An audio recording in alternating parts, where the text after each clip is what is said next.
A Day in the Life of a Feudal Village Blacksmith. Section 1. Dawn in the Hamlet. There's a kind of silence here that most of us will never experience in our modern lives. A stillness so complete it almost feels like you could reach out and touch it. We're in the heart of the feudal period, standing in a small hamlet that doesn't even have a name, tucked away in the gentle green valleys of Middle England. Time doesn't move the way we know it. There are no clocks here, no phones buzzing with notifications. Instead, the day unfolds with the stars wheeling overhead and the gradual wash of light across the sky. Right now, it's what they called the blue hour, that magical slice of time just before the sun climbs over the horizon. A thick mist has crept up from the stream during the night, wrapping itself around the timber-framed cottages like a damp blanket. Everything feels cold to the bone. The ground is cold, the stone walls are cold, and the heavy thatched roofs are soaked through with the dew of early spring. Inside one of these cottages, a humble little structure made of wattle and daub, built on a sturdy cruck frame, a blacksmith named Thomas is starting to wake. There's no alarm clock to jolt him awake. His body just knows. When you spend your life working the forge, you develop an internal rhythm that pulls you from sleep at the right time. His eyes open slowly, adjusting to the darkness. Above him, the underside of the thatch is blackened with age and stained with soot from countless winters. The room is barely lit, just a faint ghostly glow from the moon filtering through a small window covered with translucent horn instead of glass. Thomas doesn't move right away. He lies there for a moment just listening. His wife breathes heavily beside him, deep and steady. Up in the loft above, one of his children shifts in their sleep, and he hears the soft rustle of straw. These are comforting sounds, sounds that mean his family is safe and warm.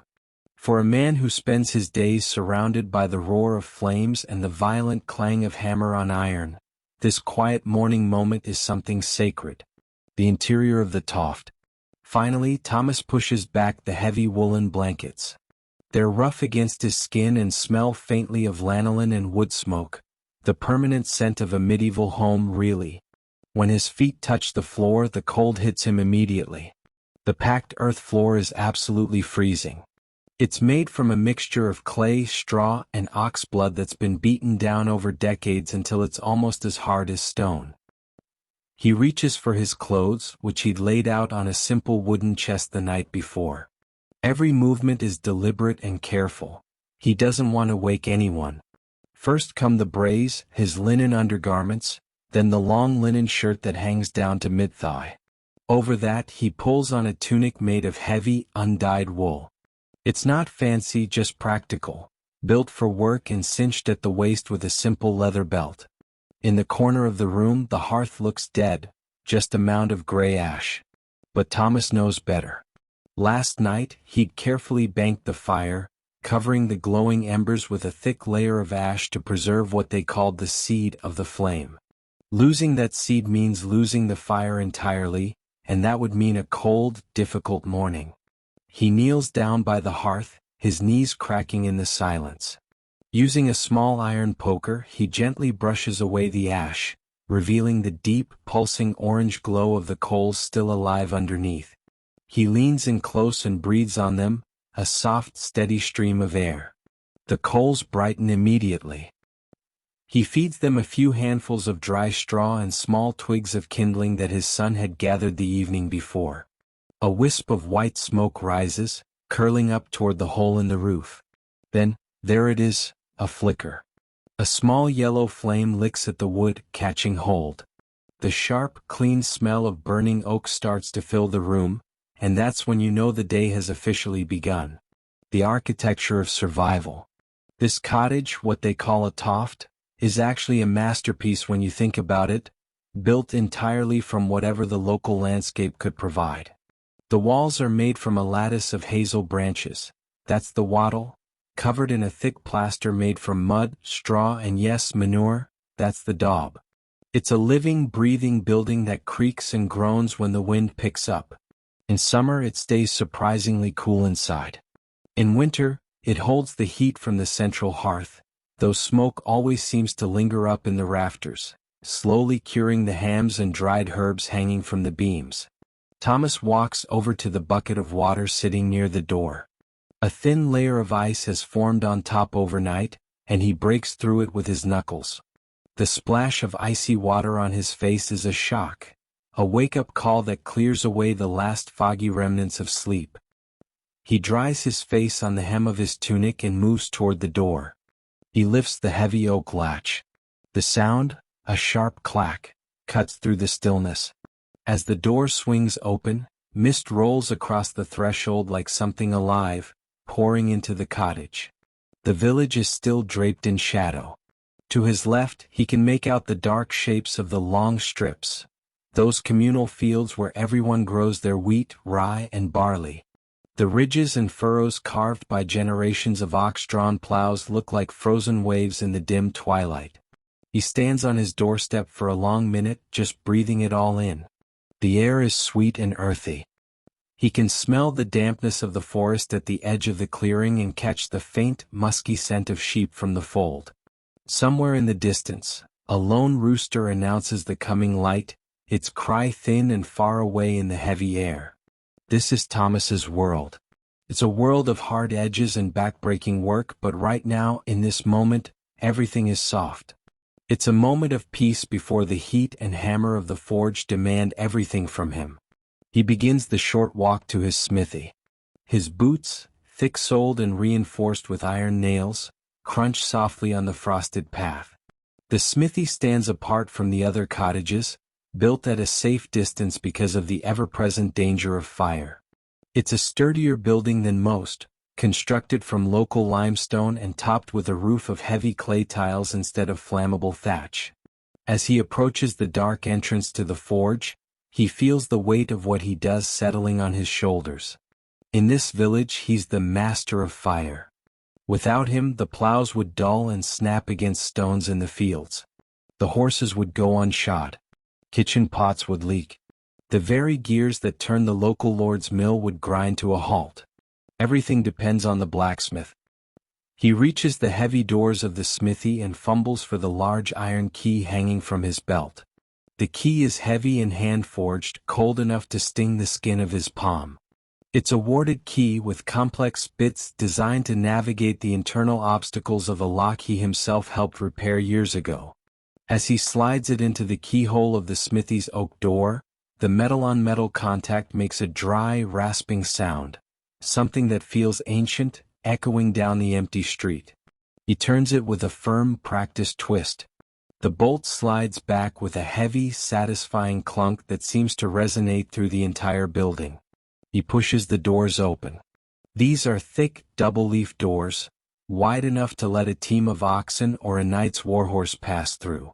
They groan on their massive iron hinges, which are masterpieces in themselves, thick straps of iron his predecessor forged and bolted deep into the stone. As the doors swing wide, the smell of the smithy rushes out to meet him. It's unlike anything else in the village. Not the sweet smell of bread from the bakery, not the earthy, pungent aroma of the stables. This is sharp, metallic, and dry.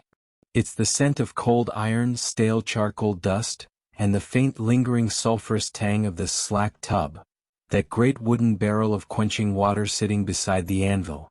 To Thomas, this smell is home even more than his own cottage. This is the smell of purpose. The dormant forge. Inside, the smithy is a cavern of shadows. The early morning light, still weak and gray, struggles to reach into the soot-blackened interior. Every surface, the walls, the rafters, even the floor, is coated in a fine dark layer of charcoal dust and iron scale. This scale, called hammer scale, is made up of tiny flakes of iron oxide that fly off red-hot metal during forging. Over the decades, it's worked its way into the dirt floor, giving the ground a faint, almost subterranean shimmer. Thomas moves through the darkness with complete confidence. He could navigate this space blindfolded. He knows exactly where the workbench sits, where the racks of tongs are lined up like skeletal fingers, and where the great anvil stands, rooted to the earth like an ancient stone. He walks to the center of the shop and places his hand on the anvil. It's a massive block of iron, topped with a face of hardened steel. In the morning cold, it feels like a tombstone, utterly heatless, drawing the warmth right out of his hand. This is the altar of his craft. In the medieval mind, the anvil was more than just a tool. It was a symbol of stability and creation itself. This is a stump anvil, set deep into a massive log of seasoned oak that's been buried several feet into the ground to absorb the tremendous vibration of hammer blows. Around the anvil, the floor is scattered with the ghosts of yesterday's work. A few stray iron clippings, a discarded piece of charcoal, and the faint circular marks where a bucket had been resting. Thomas takes a deep breath. The air in the shop tastes of dust and stillness. The village wakes. Outside, the village is starting to come alive. The sleepy quality of early morning is being broken by the distant sounds of the agrarian world waking up. From the common pastures, he hears the low, mournful bellow of a cow waiting to be milked, a sound that carries far in the damp morning air. Soon, the rhythmic thwack of a woodcutter's axe begins somewhere in the distance, echoing from the edge of the forest where villagers gather their firewood. This is the communal rhythm of the 14th century. Everyone is bound to the land and to each other. Thomas knows that within the hour, the first of his neighbors will show up at his door. Maybe it'll be the miller with a broken spindle that needs urgent repair, or young Piers bringing in a horse that's thrown a shoe in the muddy lane. He moves to the window, just a simple opening with heavy wooden shutters. He pushes them open and hooks them back against the wall. The light spilling in now has turned to a pale, watery gold. The sun has finally cleared the horizon, though it's still hidden behind a veil of morning clouds. From here he can see the village church, its stone tower rising above all the thatch. The bell begins to ring for prime, the first service of the daylight hours. The sound is steady and slow, a call to prayer that also serves as a timekeeper for everyone working. Ding, ding, ding. It's a reminder that his life is governed not just by the lord of the manor, but by the celestial clock of the church itself. The tools of the trade. Thomas turns back to his workspace and begins his morning ritual. He reaches for his apron hanging from a wooden peg. It's made of heavy oil-tanned cowhide, blackened by years of sparks and soot. It's stiff and substantial, providing a critical layer of protection against the bites of flying sparks. As he ties the leather thongs behind his back, he feels the weight of it settle on his shoulders. A physical transformation from Thomas the man to Thomas the blacksmith. Next he inspects his hammers.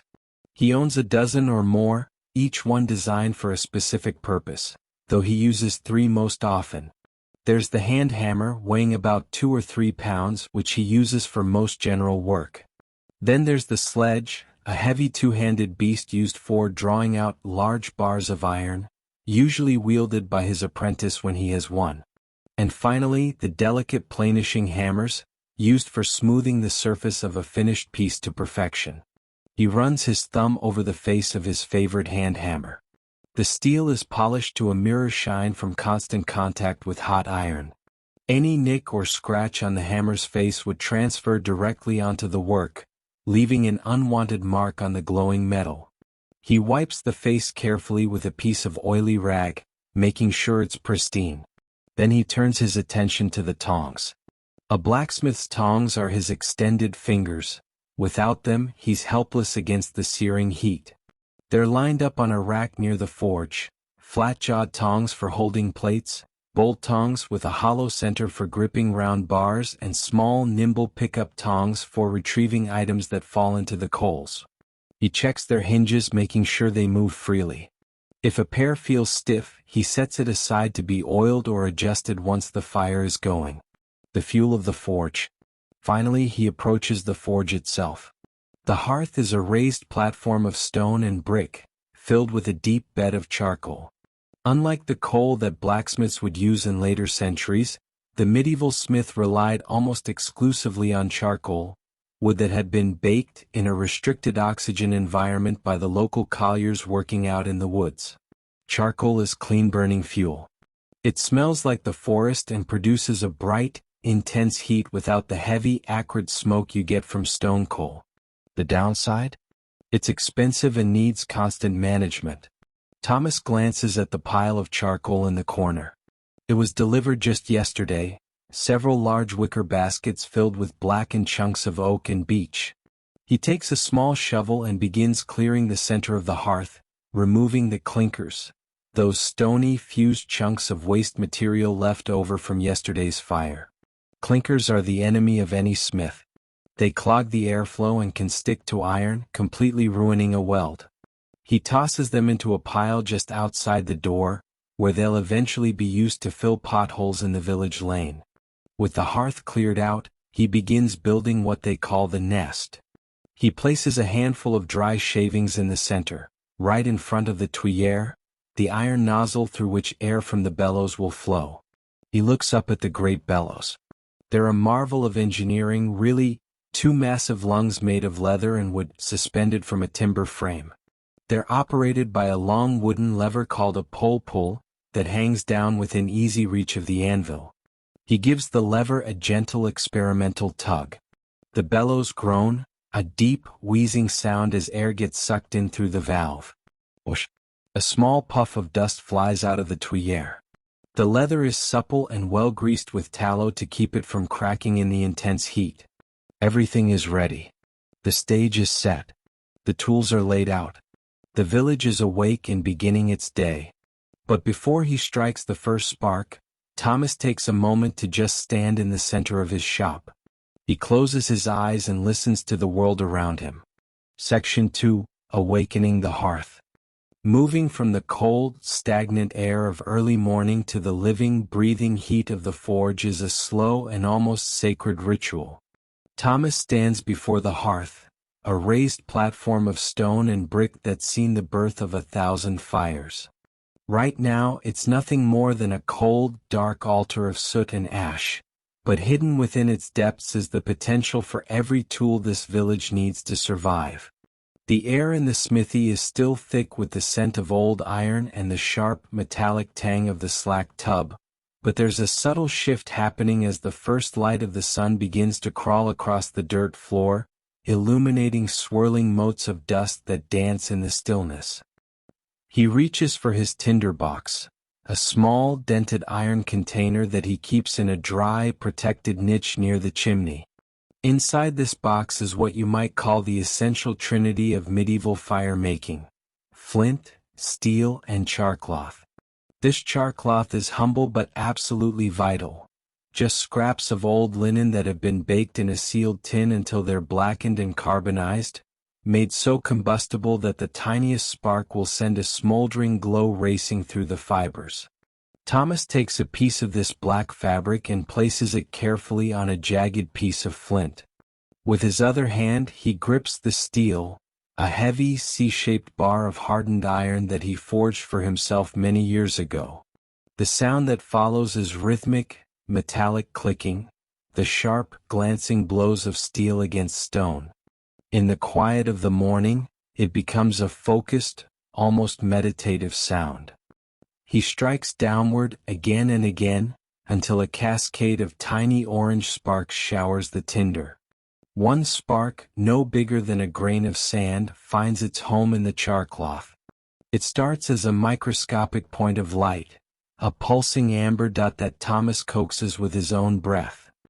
He leans in close, his face illuminated by the growing glow, and delivers a soft, steady stream of air. The smoke that rises is thin and blue, smelling of burnt linen and the memory of summer fields. This is the first breath of the forge, the very beginning of the day's labor. Once the charcloth becomes a bright, pulsing ember, he nestles it into a small bundle of dried moss and fine shavings of fat-rich pine. The flame catches, a tiny yellow flicker that licks at the wood with a soft crackle. This small fire is what they call the seed, and it needs to be nurtured before it can be fed to the charcoal. Thomas watches the flames grow, feeling the first hints of warmth reaching his hands. This heat is a welcome intruder in the cold shop, a gentle reminder of the power he's about to command. He begins adding small splinters of oak, building a structure that will support the heavier fuel to come. The fuel of choice is charcoal, a substance that's as much a product of the forest as it is of fire itself. Thomas glances at the baskets of blackened chunks that were delivered by the colliers, those men who live deep in the woods and tend smoldering kilns for days at a time. This charcoal is the lifeblood of the medieval smith. It's wood that's been purified by fire, stripped of its water and resins until only the carbon remains. It burns with a clean, intense heat, far hotter than any raw timber could ever achieve. As Thomas begins piling charcoal around his small fire, he selects the pieces by feel, preferring the heavy, dense chunks of oak or beech that will provide long-lasting, steady heat for the heavy work ahead. With the charcoal nest established, the fire needs a more powerful source of oxygen than the blacksmith's own lungs can provide. Thomas moves to the side of the hearth and reaches for the pole pull, that long, polished wooden lever that operates the great bellows. These bellows are the lungs of the smithy, two massive chambers of wood and oil-treated cowhide suspended from a heavy timber frame. As he pulls the lever down, the bellows expand with a deep, wheezing groan, drawing in the cool morning air. When he releases it, the weight of the top board compresses the air, forcing it through the tuyere, the iron nozzle that feeds directly into the heart of the fire.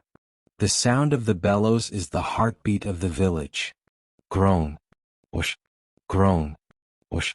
It's a hypnotic, rhythmic song that signals to anyone within earshot that the blacksmith is at work. With every blast of air, the fire undergoes a dramatic transformation.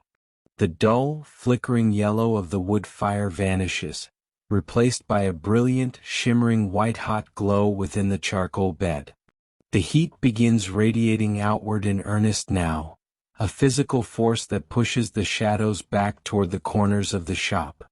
The light from the forge is no longer a soft flicker. It's a piercing, steady glare that turns the soot on the rafters into a shimmering field of black diamonds.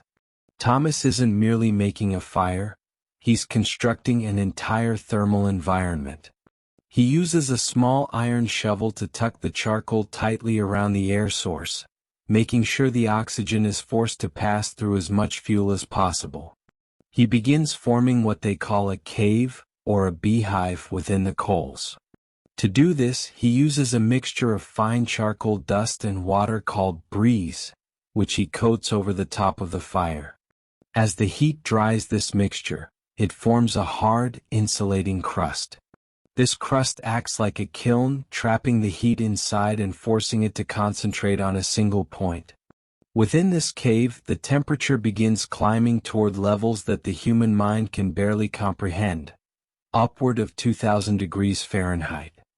As the heat intensifies, Thomas monitors the fire not with instruments, but with his eyes and his instincts. He watches the color of the coals as they shift through the spectrum of heat. The deep, sunset red gives way to a vibrant cherry, which then brightens into a brilliant, sun-like orange. Eventually, the very center of the fire reaches a dazzling lemon yellow, a color so bright it leaves ghosts in his vision when he looks away. This is the heat of creation. At this temperature, that stubborn, unyielding iron will become as soft and pliable as potter's clay, ready to be stretched, twisted, and fused under the weight of his hammer. He stands for a moment, the lever of the bellows in his hand, watching the fire stabilize. The shop is warm now, the dampness of the morning evaporated by the sheer intensity of the hearth. The smell of the charcoal is dry and earthy, a clean scent that clears the sinuses and focuses the mind. Outside, the village is fully awake, the sounds of life filtering through the open shutters, but inside the smithy, there's a sense of isolation and purpose. Thomas is the master of this fire, and he prepares himself mentally for the physical demands of the hours to come. He checks the water in the slack tub, making sure it's full and clean, because water is fire's opposite and its necessary partner in the tempering of steel. Everything is in its place. The hammers are aligned on the bench, their faces polished and ready. The tongs are hanging within easy reach, their jaws waiting to grip the glowing metal. The anvil stands silent and expectant in the center of the floor, its dark mass beginning to soak up the ambient heat of the room. Thomas takes a long, slow breath, tasting the metallic air and the warmth of the fire. The day has officially begun, and the first piece of iron, a thick, rusted bar of local Bloomery Iron, is ready to be thrust into the heart of the white-hot cave. The air within the smithy has started to lose its sharp, morning edge, replaced by a radiant warmth that pulses out from the hearth in waves. As the fire stabilizes, the heavy silence of dawn is broken by the sound of footsteps on the gravel path outside, a lighter, quicker rhythm than Thomas's own. It's the arrival of Elias, the blacksmith's apprentice. A lad of 14 years, Elias is the son of a local tenant farmer, sent to the forge to learn a craft that will eventually lift him above the grueling, sun-scorched labor of the open fields. He enters the shop with a quiet reverence, his breath still visible in the air as he moves toward the corner to hang his rough woolen cloak. There's little need for words between them in these early hours. The forge is a place of understood duties and shared silence. Elias moves immediately to his station at the great bellows. He takes the wooden lever in his calloused hands, his small frame leaning into the first pull. The bellows respond with a deep, cavernous sigh, a sound that Elias has come to know as the very breath of his future career. Thomas watches the boy out of the corner of his eye, noting the way he finds the rhythm. Not too fast, which would burn the charcoal too quickly and oxidize the iron, but steady and rhythmic like a heartbeat. The boy's job is to maintain what they call the perfect wind, a task that requires a real sensitivity to the fire's color and the sound of the air as it passes through the tuyere. With the wind now provided by the apprentice, Thomas turns his attention to the iron stock. He walks to the back of the shop where the raw materials are kept. In the 14th century, iron is a precious and hard-won resource. Most of what Thomas works with is Bloomery Iron, produced in small, localized furnaces where layers of iron or in charcoal are heated until the impurities melt away, leaving behind a bloom, a spongy, glowing mass of iron and slag. This iron isn't the uniform, industrial steel of later ages. It's a living, characterful material, filled with what they call stringers, of slag that give it a grain much like wood. As Thomas runs his hand over a cold bar of this iron, he can feel its rough, pitted surface, the history of its smelting literally etched into its skin. He selects a thick, rectangular bar that will eventually become the point of a heavy plowshare. It's cold, heavy, and seemingly unyielding, but Thomas knows that within minutes, the fire will strip away all that stubbornness. He takes a pair of long-handled tongs, the fire tongs, and grips the end of the bar. With a practiced motion, he thrusts the iron deep into the heart of the fire, that glowing cave he's built within the charcoal. He settles the bar so it sits just above the air blast, making sure it's surrounded by the hottest coals but protected from the direct, oxidizing stream of oxygen. Now begins the first heat, a period of waiting that's as much a part of the craft as the striking itself. Thomas stands by the hearth, one hand resting on the stone edge, his eyes fixed on the point where the iron enters the coals. This is meditative time. He listens to the roar of the fire, a low, thrumming vibration that he feels in the soles of his feet. He watches the way the smoke curls and disappears into the massive chimney, carrying with it sense of the deep earth. To someone who doesn't know the craft, this might look like idle time, but Thomas is reading the iron through the fire. He's waiting for the metal to soak, making sure the heat penetrates all the way through to the very core of that thick bar. If he were to strike too soon, the outside would be soft while the inside remained brittle, leading to a disastrous crack that would ruin the piece and waste hours of labor. While the iron soaks, the sensory landscape of the smithy continues to evolve. The light from the forge has become the dominant force in the room now, painting the soot-blackened walls in shades of gold and deep amber. The apprentice's rhythmic pumping of the bellows creates a flickering effect, as if the entire shop is breathing along with the fire.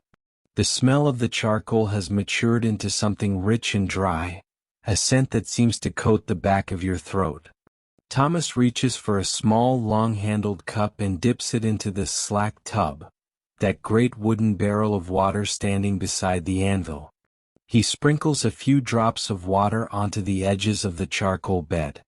The water hisses and turns to steam instantly, a technique used to keep the outer edges of the fire cool and prevent it from spreading too far across the hearth. This water tub or slack tub is an essential part of the smith's world. Over time, the water becomes dark and brackish, filled with iron scale and the tannins from the oak charcoal. There's a common village belief that water from a blacksmith's tub has healing properties, that it can cure warts or strengthen a sickly child. Thomas often finds village women coming to his door with small jars, asking for a ladle of the iron water. He smiles at the thought, though he knows the water's true purpose is far more practical, to quench the heat and to harden the steel when the time for tempering arrives. Thomas moves to the anvil and performs a final check of its surface. He takes a small dry cloth and wipes away any stray dust or charcoal flakes. He strikes the anvil once with his hand hammer, a light, glancing blow. The anvil responds with a clear, high-pitched ring that vibrates through the shop, a singing sound that tells him the anvil is seated properly on its oak block and that the metal is sound. This ring is the voice of the shop, a sound that can be heard across the village, signaling to the peasants in the fields that the blacksmith has begun his work. The iron in the fire is starting to change color now. Thomas can see the end of the bar glowing a deep, somber red through the gaps in the charcoal. He signals to Elias to increase the pace of the bellows. The boy responds, his movements becoming more vigorous, his brow beginning to bead with sweat despite the morning chill. The fire brightens from orange to a brilliant, shimmering lemon yellow. Thomas watches for the first signs of what they call incipience. The moment when the iron begins to look wet or glassy on the surface. This is the point of no return. If the iron stays in the fire even a moment too long at this temperature, it will begin to burn. It will throw off brilliant white sparks, the iron literally oxidizing and turning to ash in the heat. To burn the iron is a sin in the eyes of a master smith. It's a waste of precious metal and a sign of inattention. Thomas grips the handles of the tongs tighter. He feels the heat on his forearms, a stinging, prickly sensation that he's long since grown used to. His eyes are narrowed against the glare, focused entirely on that glowing point within the hearth. He waits for the exact second when the iron reaches a uniform, brilliant yellow heat, a heat that tells him the metal is now as soft as wax. He gives a short, sharp nod to Elias, who stops pumping the bellows and holds his breath.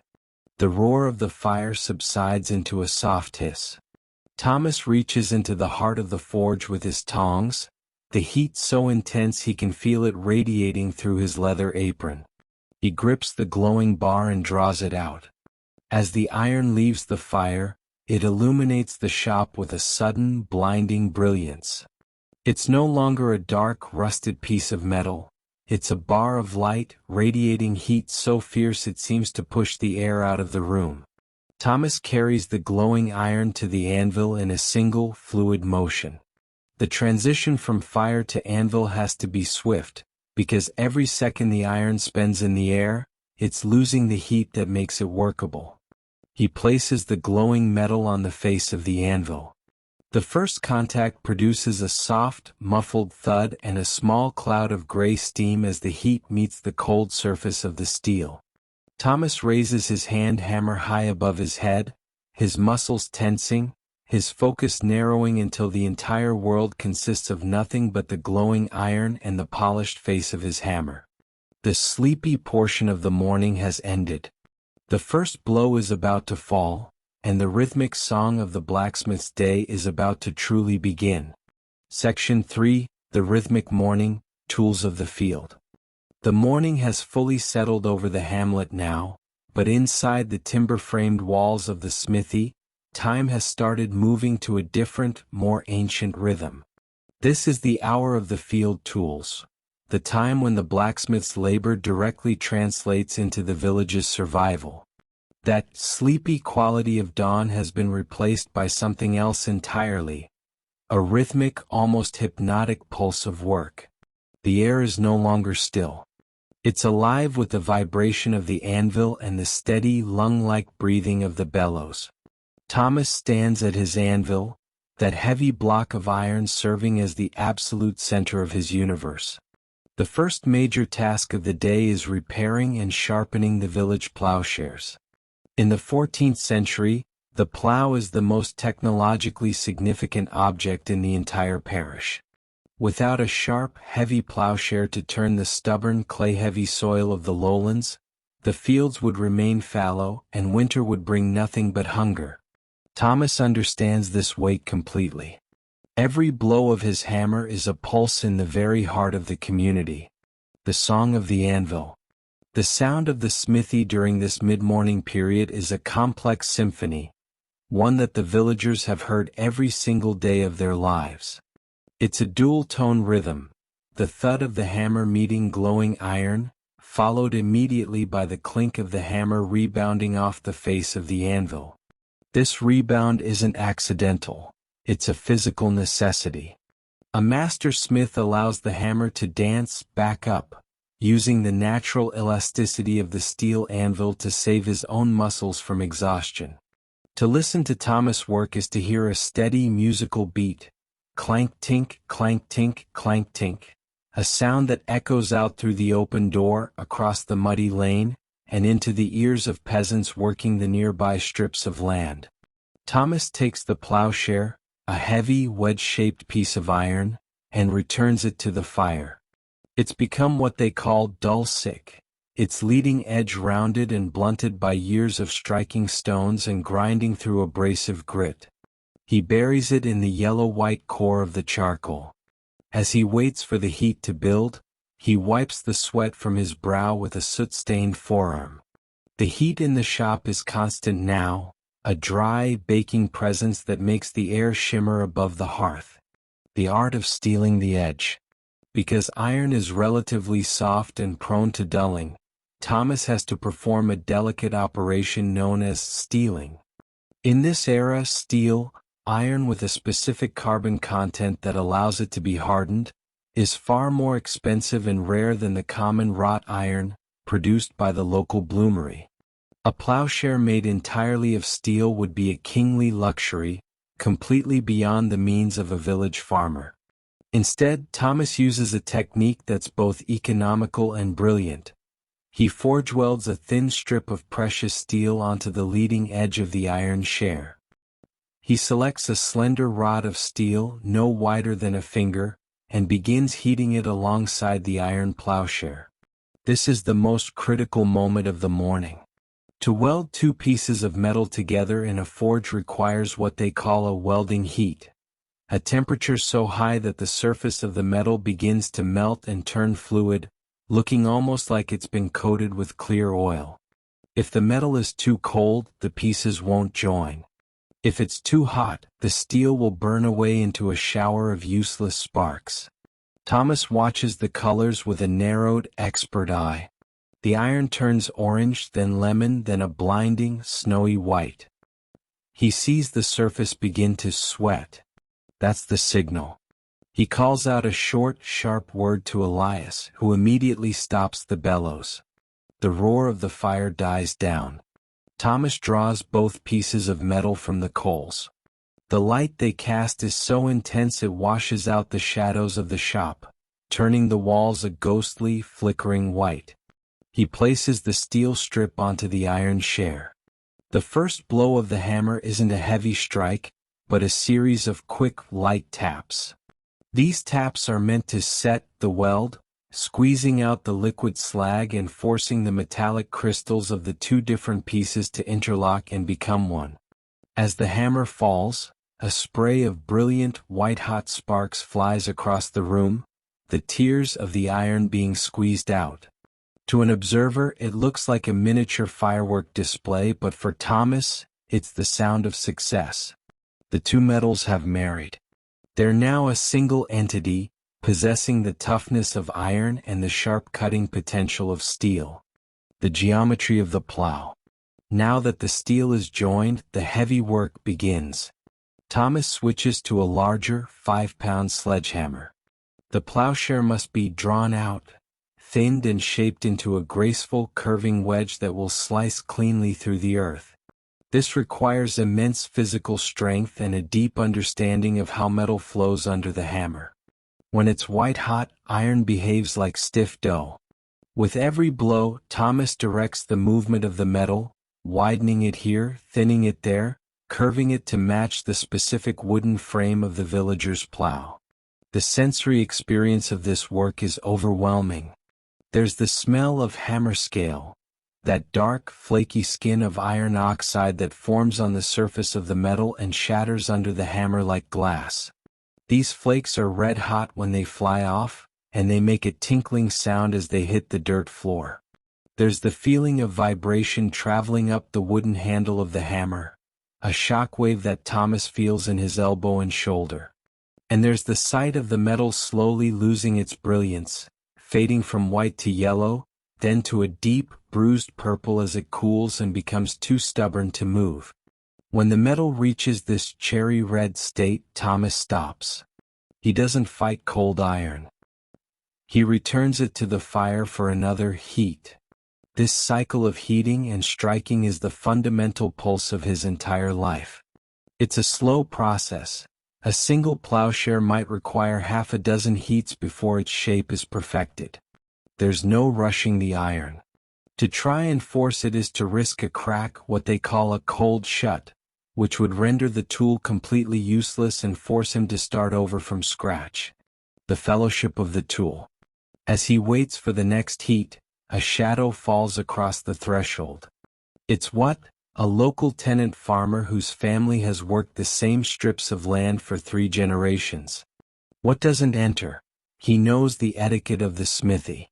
He stands by the door, his eyes fixed on the glowing hearth. He's carrying a broken sickle, its wooden handle long gone, its blade snapped cleanly in two. "Morning, Thomas," What says, his voice low and gravelly, seasoned by years of field dust. Thomas nods, his hand still on the bellows lever. "Morning what? The stones in the north field again?" "Aye, what size? The earth is hungry this year." It bit the blade right through. This brief interaction highlights the social fabric of the village. Thomas isn't just a service provider, he's a custodian of the village's ability to eat. He takes the broken pieces of the sickle from what and examines the break. It's a clean snap, suggesting the metal had become fatigued or cold short from too much vibration over the years. He knows he can fix it by shutting the ends, scarfing the broken edges, heating them to a welding glow, and hammering them back into a single piece. "I'll have it by the vesper bell," Thomas says. What nods, satisfied. There's no talk of money yet.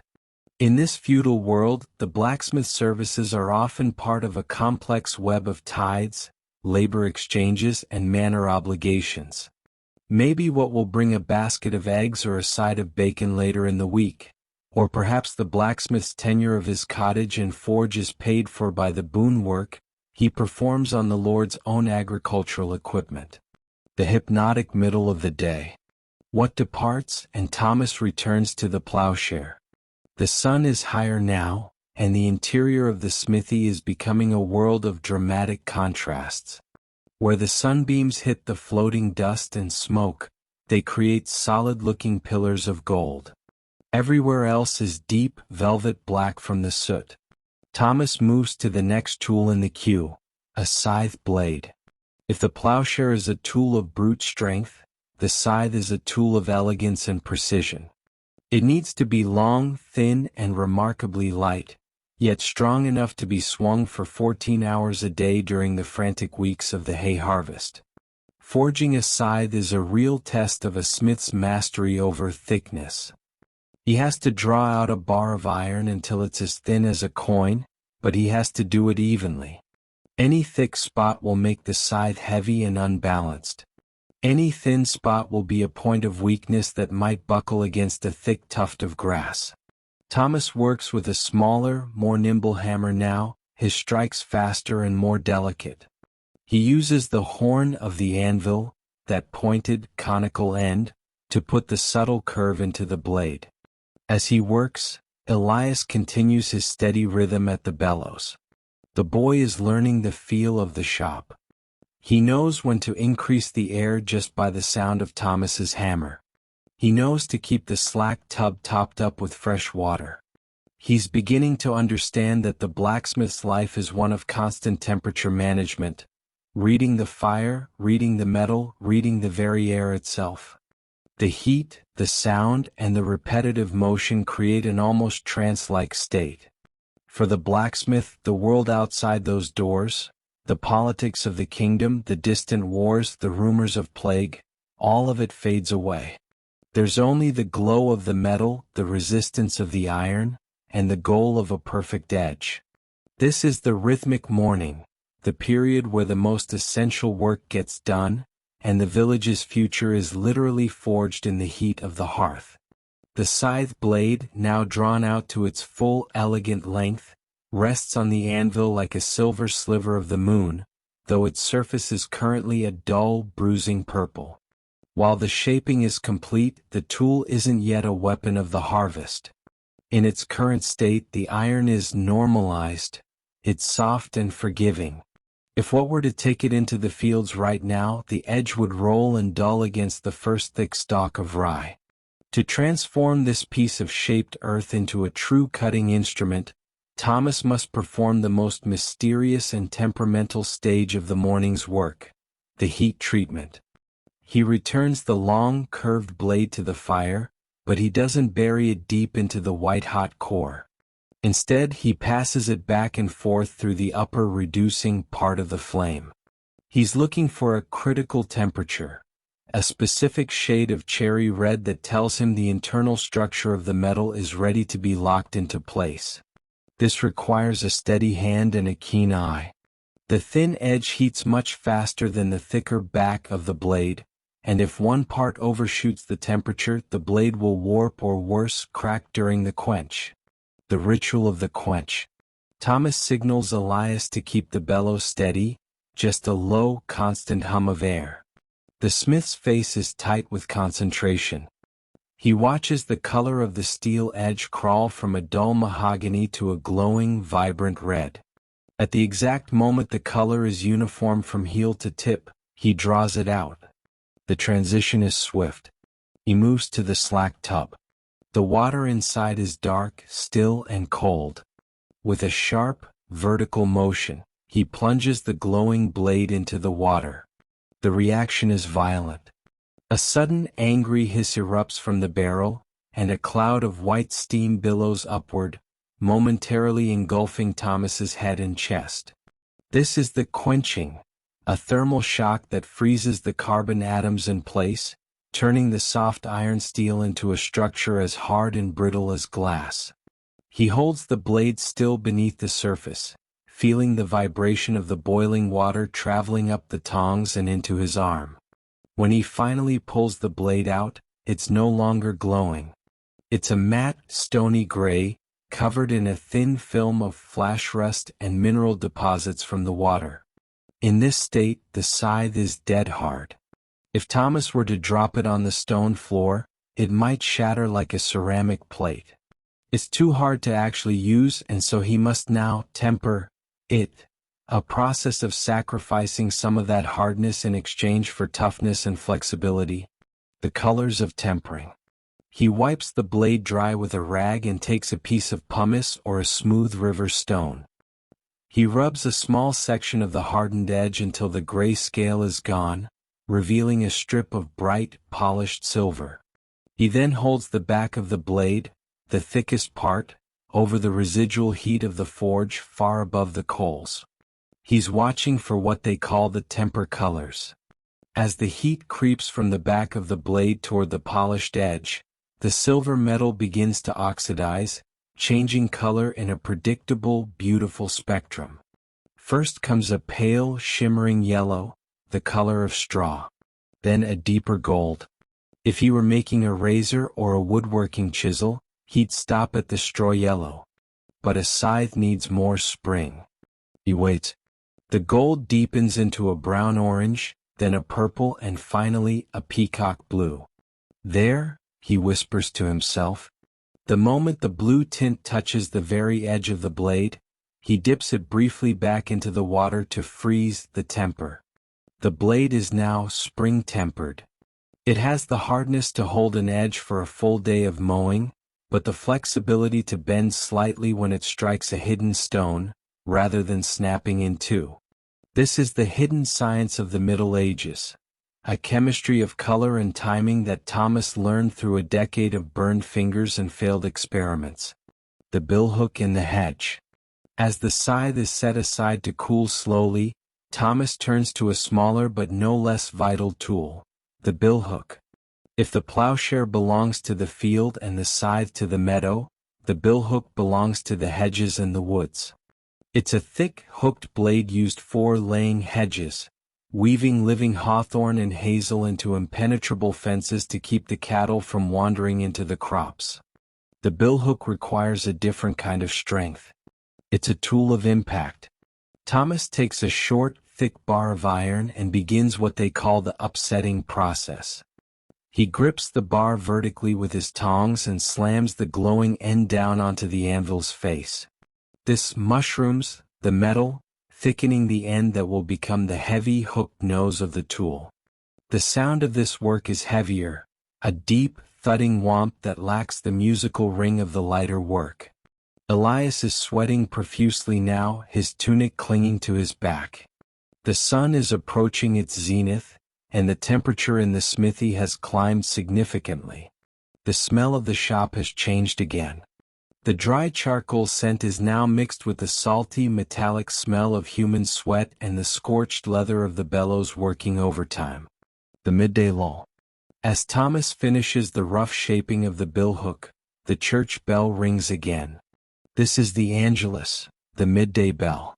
Across the village, the oxen are being unyoked, and the laborers are finding the shade of an oak tree to eat their midday meal of dark rye bread ale, and maybe a wedge of hard-used cheese. Thomas sets his hammer down.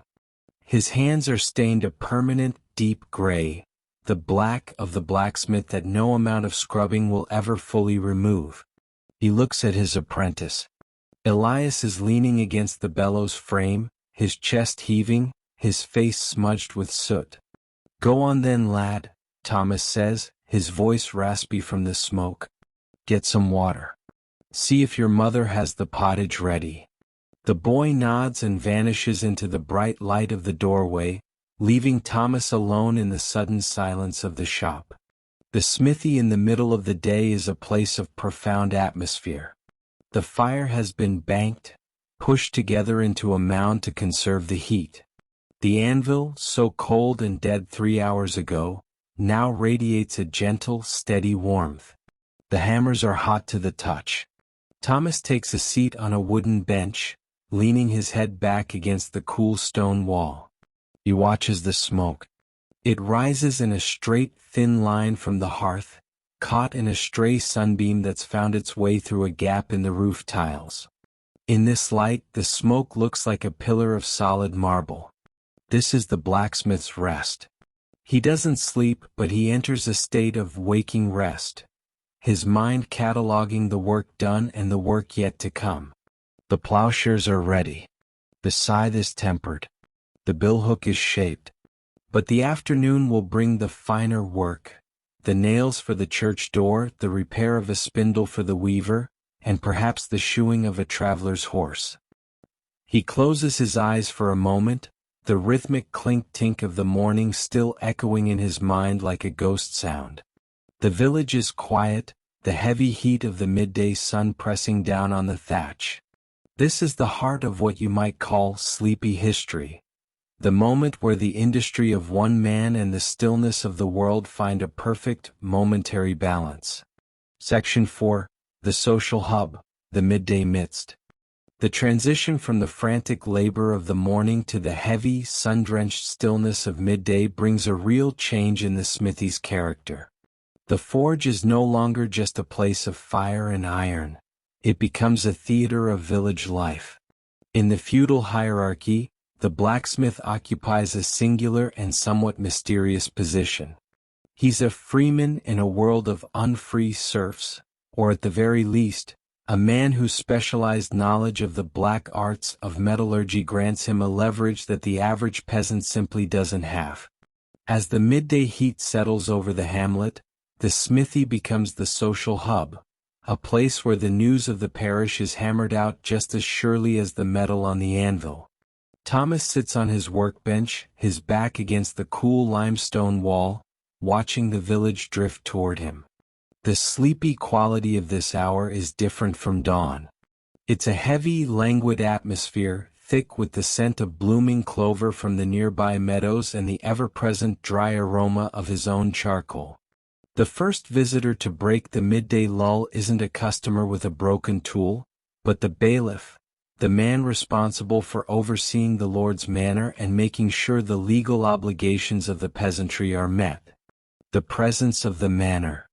The bailiff, a man named Richard with a voice like grinding stones, enters the shop with the weary gait of someone who spent the morning arguing over boundary markers and crop yields. He's carrying a heavy iron hinge, snapped clean at the pivot. This is manor work, the priority labor that Thomas is required to perform as part of his customary tenure. In the feudal system, the blacksmith often holds his toft and croft, his house and small plot of land, in exchange for a set amount of boon work or specific smithing duties for the lord's estate. As Richard sets the broken hinge on the anvil, the conversation begins. It's slow, punctuated by long silences and the distant sound of a wood pigeon cooing in the rafters. They speak of the common lands, of the state of the sheep dip, and the rumors filtering down from the great road. Through their dialogue we get a glimpse into the complex legalities of the time. The bailiff mentions the view of frankpledge, the system where neighbors are held responsible for one another's conduct. The smithy is the perfect place for such news to circulate because every man, eventually, must come to the forge. The anatomy of the village news. As the bailiff lingers, seeking the shade of the smithy, others begin to gather. It's a slow-motion assembly. A weaver brings a bent spindle. A housewife brings a copper kettle with a loose handle. A young boy brings a dull knife used for skinning rabbits. They lean against the doorframe or sit on the edge of the charcoal bin, their voices low and rhythmic, creating a soothing tapestry of sound. This is where we see the unseen side of blacksmithing, the repairs. In a world where iron is expensive and difficult to produce, nothing is ever thrown away. Thomas examines the weaver's spindle. It's a delicate piece of work compared to the massive plowshares of the morning. To fix it, he has to use what they call a small heat, focusing the fire into a tiny, intense point using a blowpipe or by shielding the rest of the hearth with wet coal. The process of straightening the spindle is meticulous and requires incredible care. One wrong move and the brittle, carbon-rich metal will snap. Thomas uses a wooden mallet instead of his iron hammer for this, because wood won't mar the surface of the spindle. As he works, he listens to the talk of the Harriet, the death tax paid to the Lord, and the multure, the fee paid to the miller. These are the economic realities of 1330, the invisible chains that bind the village together. The blacksmith's shop is the one place where these tensions can be aired out, usually under the guise of complaining about the weather or the quality of the iron. The mystery of the smith. There's an element of folklore woven into this midday gathering. In the medieval mind, the blacksmith is a figure of what you might call liminality, He stands on the threshold between the natural world and the supernatural. He transforms red earth, ore, into hard metal using the stolen power of fire. As the villagers watch Thomas move his tongs through the coals, there's a subtle, unspoken respect that borders on wariness. The black, in blacksmithing, doesn't just refer to the soot and the charcoal. It refers to the black or common metals, iron and lead, as opposed to the white metals like silver and tin, or yellow metals like gold and brass. Thomas is a master of the mundane, but in an age of superstition, the mundane is often seen as miraculous. One of the village elders, an old woman named Elspeth, asks Thomas for a scantling of iron to be placed over her door to ward off the night hags. Thomas obliges, cutting a small, square piece of scrap iron and quenching it with a hiss that makes the onlookers jump. To him it's a piece of waste. To her, it's a powerful amulet of protection. The arrival of the farrier's work. The social atmosphere shifts slightly as a traveler arrives on a weary garron, a small, sturdy workhorse. The horse has thrown a shoe on the flinty path leading down from the ridge. While Thomas is primarily a blacksmith, a maker of things, in a small village he must also be a farrier, someone who shoes horses. This process is a slow, sensory-rich experience. First comes the pulling of the old, worn shoe. Thomas lifts the horse's leg, tucking the heavy hoof between his knees. The smell of the horse, damp hair, old manure, and the warm, organic scent of the hoof itself fills the air. He uses a pair of pincers to pry the old iron away. The sound is a series of dull, wet cracks as the nails are drawn from the horn of the hoof. Next is the trimming. Thomas uses a buttress, a long-handled tool pushed by the shoulder, to shave away the excess growth of the hoof. The shavings fall to the floor like curls of paring cheese, pale and waxy. There's no pain for the horse. The hoof is like a giant fingernail, but the sound of the blade slicing through the horn is a crisp, satisfying shur that adds a new texture to the shop's soundscape. Thomas then goes to the forge to turn a new shoe. He takes a pre-cut bar of iron and heats it to a bright orange. On the horn of the anvil, he bends it into the familiar U-shape. He then uses a pritchel, a pointed steel punch, to drive the nail holes into the glowing metal. Each punch of the pritchel is a sharp tink-tink thud, followed by a small puff of smoke as the hot tool hits the oil-slicked metal. The hot fitting is the climax of this scene. Thomas takes the glowing shoe and presses it briefly against the trimmed hoof. A massive, dense cloud of pungent white smoke erupts, smelling of burnt hair and protein. This smoke is a signature scent of the medieval village. It billows out of the smithy doors, momentarily obscuring the sun. This sear ensures that the shoe sits perfectly flat against the hoof, creating a seal that will prevent mud and stones from working their way inside. As the traveler pays in small silver pennies, or perhaps a trade of salt, the midday sun begins to tilt toward the west. The social hub begins to disperse. The bailiff returns to the manor, the weaver to his loom, and the horseman back to the road. The smithy returns to its two primary inhabitants, Thomas and his apprentice, Elias. The transition back to solitary labor is marked by a deep, collective exhale. The sleepy midday is over, and the art of the repair begins.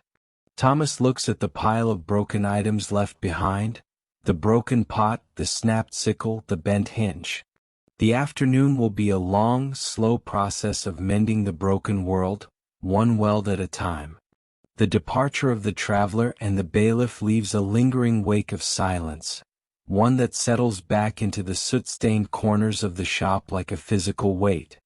The midday mist isn't merely about the exchange of goods, it's about the exchange of status. As Thomas watches the dust motes settle in the singular beam of light cutting across the anvil, he reflects on his place in this world. In the feudal period, the blacksmith is often the only man in a village who owns the means of his own production. His tools, his fire, his specialized knowledge. He's a freeman, a status that carries both immense pride and a heavy burden of independence. The lore of the iron and the hearth. As Elias begins clearing the scraps of hoof trimmings from the floor, Thomas moves to the slack tub to wash his hands, though the water does little to remove the deep-set blackness. This is the moment for what they call the small lore, the passing down of the intangible side of the craft. He motions for the boy to sit for a moment. In the medieval workshop, the education of an apprentice isn't just mechanical, it's spiritual and traditional. Thomas speaks of the anvil's tongue, the specific ring that a healthy anvil makes. He explains to Elias that an anvil that loses its voice, sounding dead or clunky, is an anvil that's developed a hidden crack or has detached from its oak stump. To a smith, a dead anvil is an omen of a failing business. They discuss the folklore of the forge, why one must never spit in the fire, it insults the seed of the flame, and why the first nail forged on a Friday must be set aside for the church. These superstitions are the connective tissue of the medieval mind, blending the practicalities of metallurgy with a world that feels very close to the supernatural. The pace slows down here, focusing on the sensory details of this quiet instruction. The smell of the cooling iron shoe on the rack. The distant caw of a rook in the manor's elms. The rhythmic, dry sound of Thomas's voice as he explains the soul of the iron. He tells Elias about the cold shut, a flaw where the metal looks solid but has a hidden seam of weakness. It's a metaphor for a man's character that the boy will remember for the rest of his life. The small work of the afternoon. The social hour has left behind a harvest of small repairs. These aren't the glorious tasks of forging swords or massive gates, but the humble, intricate work that keeps a medieval household functioning. Thomas picks up a copper cooking pot brought in by a kitchen maid from the manor. The handle has come away, the rivets sheared off by years of heavy lifting over an open fire. This work requires a different temperament entirely. Thomas shifts from the heavy sledge to a small, nimble hammer and a set of punches. He must forge new rivets, tiny mushroom-headed pins of soft iron. He works at the very edge of the hearth, using a minimal amount of charcoal to create a spot heat. The light from this small fire is intimate, casting a warm glow over his hands as he delicately shapes the pins. As he works, a group of village children gather at the threshold. They don't enter. The smithy is a place of danger, of flying sparks and red-hot scale. They stand in the doorway, their eyes wide as they watch the transformation of metal from black to red. Thomas, despite his gruff exterior, understands his role as a source of wonder. He takes a small, glowing scrap of iron and strikes it with a specific, glancing blow against the anvil's edge. A shower of brilliant white sparks, what they call smith's gold, flies toward the door. The children shriek with a mix of fear and delight, their laughter a bright, silver sound against the heavy bass of the shop. The weight of the feudal contract. The conversation between Thomas and Elias turns toward the manor roll. The bailiff's visit was a reminder that the blacksmith's labor is partly a tax. In the 1330s, the money economy is growing, but the labor economy still rules the village. Thomas explains to the boy how their work pays for the very roof over their heads. Every 100 nails they forge for the Lord's granary, every plow clout they mend for the domain land, reduces their debt to the soil. This is where we learn about the concept of the blacksmith's acre, a specific plot of land often granted to the village smith as part of his office. It's a reminder that even the master of fire is a man of the earth. Thomas describes the seasonal cycle, how they must balance the frantic demand of Plough Monday with the slower, darker months of winter when they retreat into the shop to make stock. the nails, chains, and horseshoes that will be needed when the sun returns. The atmosphere of the shop is now one of reclamation. Thomas takes the broken sickle what brought in earlier. Instead of throwing away the shattered halves, he scarfs them, thinning the edges of the break into wedges that will overlap. He explains to Elias the importance of flux. He reaches for a small bowl of fine white sand. When the iron reaches a yellow-white heat, he sprinkles the sand over the joint.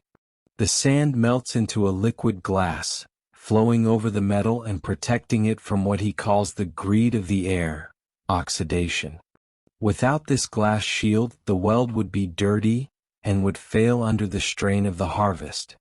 The sound of the sand hitting the white-hot iron is a tiny crystalline sizzle. Thomas places the overlapping pieces on the anvil and, with a series of rapid overlapping strikes, heals the wound in the metal. The two pieces become one. To the watching apprentice it looks like magic. To Thomas, it's simply the result of knowing exactly when the sweat of the iron is right. The shadows lengthen. As the afternoon progresses, the midday mist fully dissolves into the afternoon labor. The golden pillars of light have shifted, now hitting the far wall where the racks of tongs cast long distorted shadows that look like the legs of giant insects. The heat of the day has peaked, and a subtle breeze begins to stir the soot in the rafters. Thomas looks out the door. The village is quiet again, the peasants having returned to the fields for the final push before dusk. The smithy feels like a fortress of industry in a sea of green and gold. He picks up the next item in the pile, a bent coulter from a heavy plow. It's a thick, brutal piece of iron, and its repair will require the return of the full fire and the heavy hammer. He signals to Elias. The boy, refreshed by his midday pottage, takes his place at the bellows. The sleepy social hour is officially over. The forge begins to roar once more, its white-hot heart expanding to meet the challenge of the heavy iron.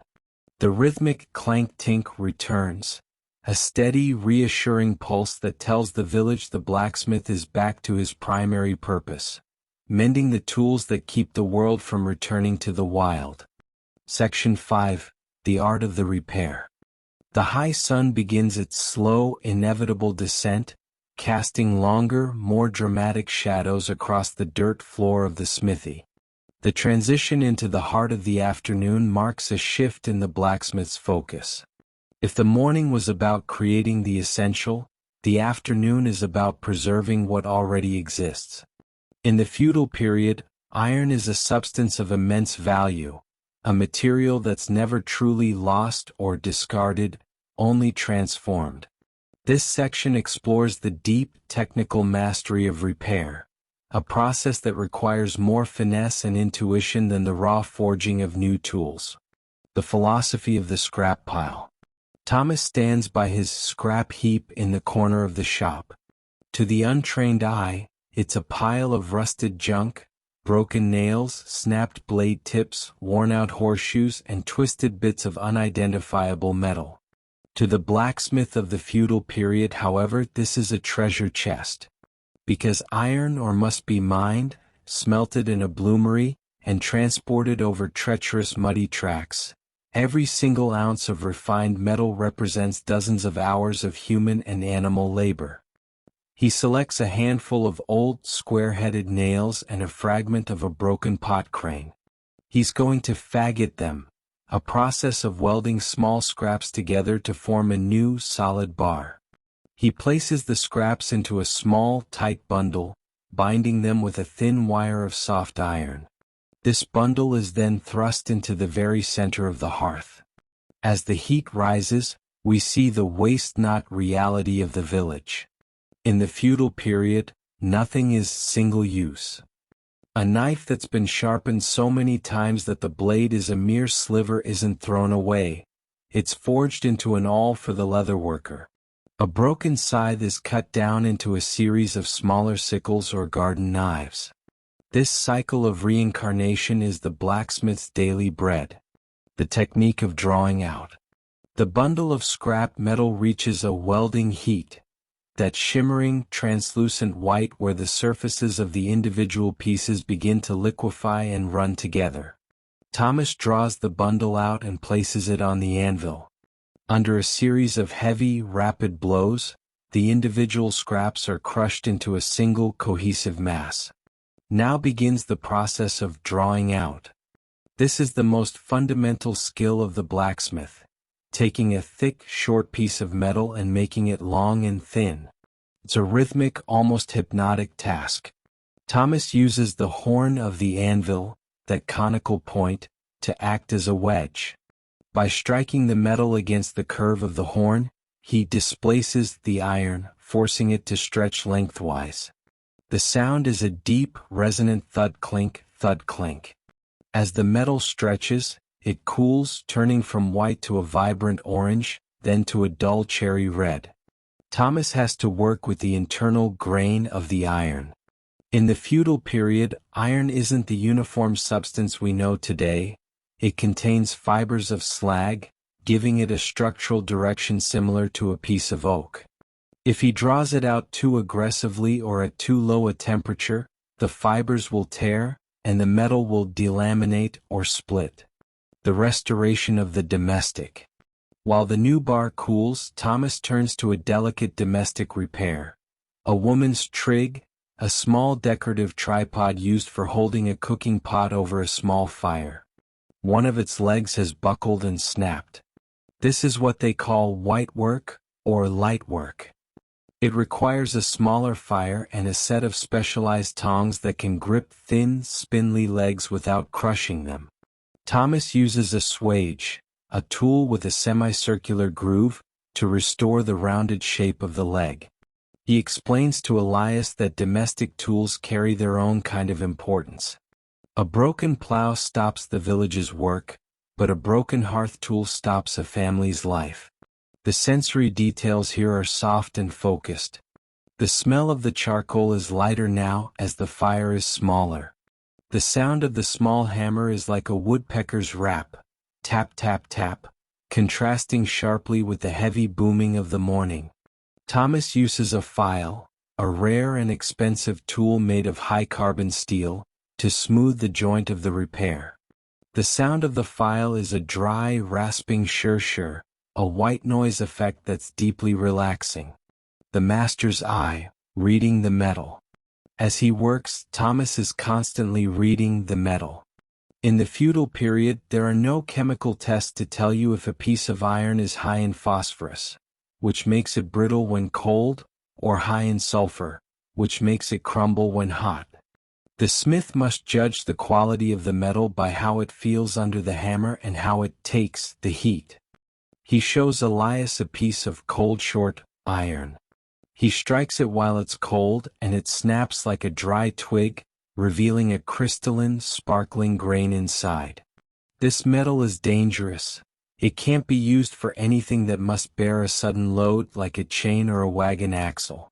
Then he shows him a piece of good iron, which bends and twists into a knot without breaking even when cold.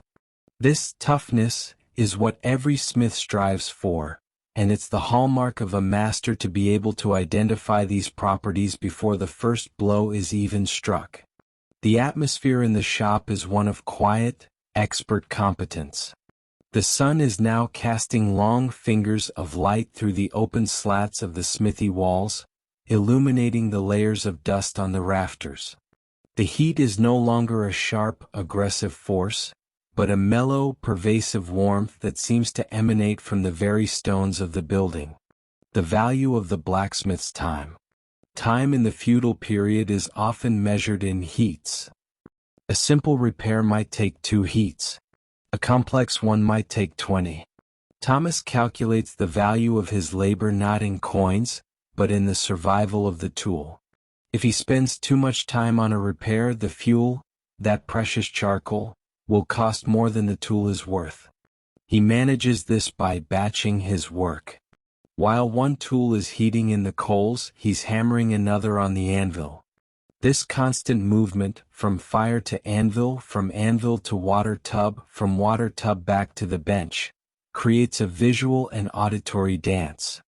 It's a performance of efficiency. He picks up a coulter from a plow that's been brought in with a severe bend. It's a thick, brutal blade. To straighten it, he doesn't use the hammer at first. He uses leverage. He heats the bend to a bright red, then wedges the blade into a hole in the anvil, the hardy hole, and pulls against it with a long iron bar. The metal groans a low, metallic protest, as it slowly returns to its proper alignment. This section concludes with Thomas inspecting a row of finished repairs. They're not pretty. They're scarred with the marks of the hammer and the dark scale of the fire. But they're sound. They're ready to return to the fields, the kitchens, and the barns of the village. The art of the repair is the art of resilience, the ability to take what's broken and, through the application of heat and will, make it whole again. The sun is hanging lower in the sky now, its light turning a rich, honeyed amber as it pours through the smithy door. The air inside is thick with the scent of toasted metal and the dry, earthy residue of the hearth. In the feudal period, the blacksmith's work is never truly done, but it enters a more contemplative phase during these mid-afternoon hours. Having finished the major agricultural repairs, Thomas now turns his attention to the upsetting of iron, a process that's the polar opposite of the drawing out he performed earlier. The gravity of upsetting. Upsetting, or jumping, is the art of making a piece of metal shorter and thicker. It's a counterintuitive process to the novice, but essential for strengthening parts of a tool that will face extreme stress, things like the eye of an axe or the head of a heavy bolt. Thomas takes a long, glowing rod of iron, its end heated to a brilliant, sparkling white, a near-welding heat. He stands tall, his boots planted firmly in the dark, scale-dusted earth. He lifts the rod vertically and slams the hot end down onto the face of the anvil with all his might. Boom, boom, boom. The sound is different from the rhythmic clinking of the morning. It's a heavy, visceral thud that vibrates through the wooden stump and into the very foundations of the shop. With every strike, the white-hot metal collapses in on itself, widening and thickening. This technique is a testament to the blacksmith's understanding of the metal's plasticity. In the feudal period, iron is treated like a stiff clay. Thomas isn't just changing its shape, he's concentrating the mass of the metal where it's needed most. He then takes a drift, a tapered steel punch, and drives it through the thickened mass to create a hole. The metal displaces around the tool, glowing with a fierce intensity. There's no drilling in this age. Holes are birthed through heat and pressure, preserving the strength of the iron's internal fibers. The value of the slag and scale. As Thomas works, the floor beneath the anvil becomes littered with hammer scale, those thin black flakes of iron oxide that shatter off the metal with every blow. In the feudal period, even this waste has a place.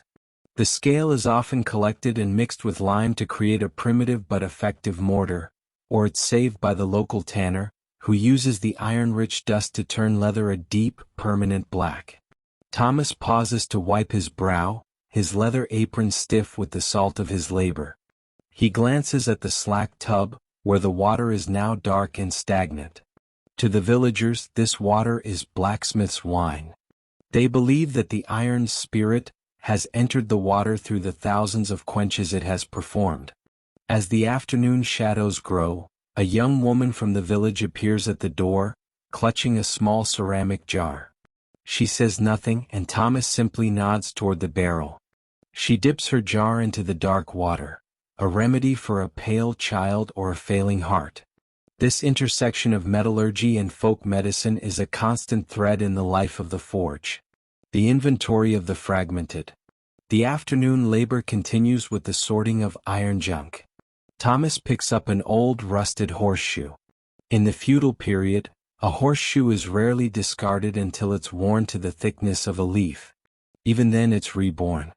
He heats the old shoe until it's a soft red, then unfolds it, straightening it into a flat bar. This recycled iron is often case-hardened, later to give it a second life as a latch for a barn door or a set of simple nails. The blacksmith is the ultimate recycler of the feudal period. He looks at a broken pintle, the pin on which a gate hangs.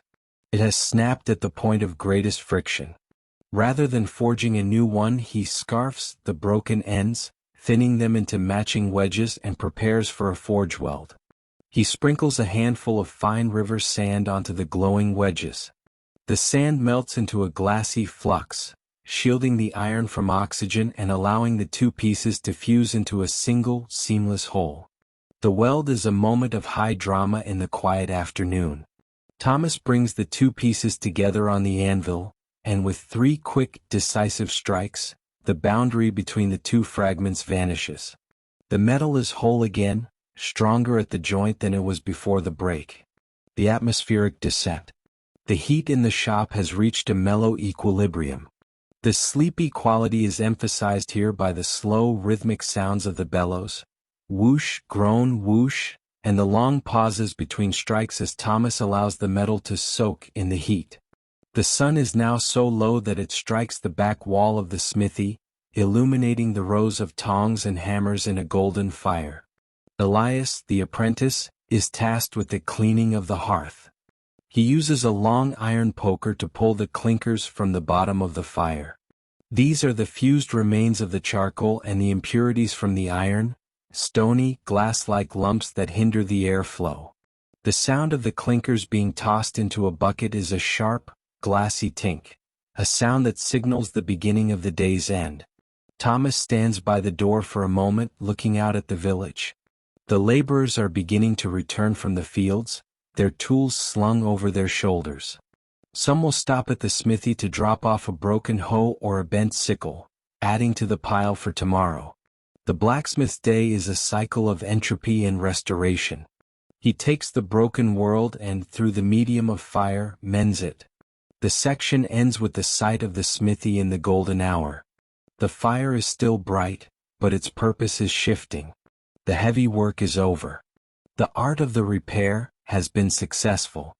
The tools that will feed the village tomorrow are now cooling on the rack, their surfaces dark and honest, bearing the marks of the hammer as a badge of their resilience. Section 6: Heat and Shadow, the Afternoon Apprentice.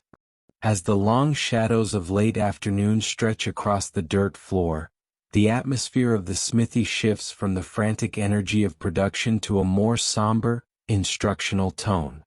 The heat of the day, once an oppressive weight, has mellowed into a pervasive warmth that seems to seep out of the very stone walls. This is the hour of the apprentice, a time for passing the mystery of the craft from one generation to the next. In the feudal period, knowledge isn't found in books. It's etched into the muscles and whispered over the dying embers of a forge. The burden of the bellows. Elias, the apprentice, stands at his post, but his posture has changed. The excitement of the morning has been replaced by a deep, aching fatigue. In the feudal period, the life of an apprentice is one of relentless physical conditioning. To the outside observer, pulling the bellows lever seems simple enough, but after 8 hours, it becomes a real test of endurance. His shoulders burn, and his hands, once soft from the farm, are now beginning to develop the thick, protective calluses that are the true badge of a smith. Thomas watches the boy with a silent, calculating eye. He knows that the master's eye is only developed through the apprentice's sweat. He motions for Elias to step away from the bellows and come to the anvil. This is a rare moment of direct instruction. Thomas takes a small bar of soft iron and places it in the fire. He's not teaching the boy how to strike yet, he's teaching him how to see. "Look at the heart of the flame, Elias," Thomas says, his voice low and gravelly, harmonizing with the soft roar of the charcoal. The fire is not just heat. It is a language. When the sparks are red and lazy, the iron is sleeping. When they turn white and dance like midges, the iron is weeping. That is when you strike. The sensory details here are intimate. The smell of the apprentice, salty, smoky, and earthy, mingles with the metallic tang of the shop. They stand close together, the heat of the forge reflecting off their faces. Thomas explains the hierarchy of the guilds, those powerful organizations that govern the craft. Even in a small village like this, the rules of the worshipful company of blacksmiths are felt. To become a master, Elias must serve 7 years of bondage, a term that reflects the feudal contract of the time. He must learn the secrets of the craft, which include the tempering of steel and the proprietary recipes for welding sand and quenching oils. The physicality of the craft. The focus here is on the physical toll of the feudal period smithy. Thomas moves with a slight limp, a reminder of a heavy anvil block that shifted 20 years ago. His ears ring with a constant high-pitched singing, the result of decades of hammer blows echoing in this small stone space. This is the smith's song, a permanent companion for those who work the iron. He shows Elias his hands. They're massive, the knuckles swollen and the skin scarred with dozens of small white lines where bites of flying scale have burned him. The iron always takes its price, Thomas remarks. In the feudal period, there's no protection beyond leather and luck. A blacksmith's body is a map of his career, every scar a story of a tool made or a repair finished. He demonstrates the master's grip on the hammer. He shows the boy that you don't squeeze the handle, you cradle it. If you grip too tight, the vibration of the strike will travel up your arm and shatter your elbow over time. The hammer must be allowed to pivot in the hand, using the weight of the head to do the work. The sound of this lesson is a series of light, instructional taps. Tink, tink, tink, on the cold anvil, a stark contrast to the booming strikes of midday. The hierarchy of the shop. As they talk, the relationship between the two reveals the social structure of the age. Elias isn't just a student, he's a servant. He's responsible for the dirty work that keeps the master productive. He must fetch the water from the stream, haul the heavy baskets of charcoal, and scavenge the village for scrap metal. Thomas explains the law of the hearth. In the feudal period, the fire belongs to the master. An apprentice may only use the waste heat at the end of the day to practice his own small projects. Elias pulls from his pocket a small, twisted piece of iron, a crude attempt at a nail. It's bent and the head is lopsided. Thomas doesn't mock it. He places it back in the fire. You tried to head it while it was cherry red, Thomas observes. Iron is like a stubborn mule. If you push it when it's cold, it balks. If you strike it when it's white, it obeys. He shows the boy how to use the heading tool, a simple iron plate with a hole. He drops the glowing rod through the hole and, with 2 decisive blows, flattens the top into a perfect square head. The sound is a sharp clack-clack. It's a lesson in efficiency. In the feudal period, a smith might be expected to forge 300 nails in a single day. There's no room for wasted motion. The shadows of the ancestors. The atmosphere turns more philosophical as the light outside fades to a deep, bruised purple. Thomas speaks of the smiths who came before him. In the feudal period, most smithies are passed down through families or stalls. The anvil Thomas uses was likely used by his father and his grandfather before him. The very wood of the anvil stump is seasoned by a century of vibrations. He tells Elias that the blacksmith is the father of all crafts. Without the smith to make the saw, the carpenter can't build. Without the smith to make the needle, the tailor can't sew. This sense of pride is the invisible fire that keeps a man at the anvil when his back is screaming and his eyes are stinging with smoke. The section ends with a slow view of the shop in the twilight. The tools on the walls, the tongs, the swages, the fullers, look like ancient, skeletal remains in the dim light. The apprentice returns to the bellows for one last heat of the day, his movements slow and rhythmic, his mind processing the weight of the tradition he's inherited. The heat and shadow of the afternoon aren't just physical states, they're the two halves of the blacksmith's soul. The transition from the master's instruction to the apprentice's practice marks the deepest part of the afternoon's shadows. The light that once flooded the smithy has retreated, leaving only the fierce, localized glow of the hearth. In the feudal period, this is the time of the waste heat, the period after the day's primary work is finished, when the charcoal is still glowing but the heavy commissions have been cleared from the anvil. It's here in the dimness that the apprentice must prove his worth, not by watching but by doing. The trial of the nail. Thomas steps back, folding his massive, soot-stained arms across his chest. He gestures toward the fire. The hearth is yours, lad. Show me the iron obeys you. Elias approaches the fire with a mixture of trepidation and resolve.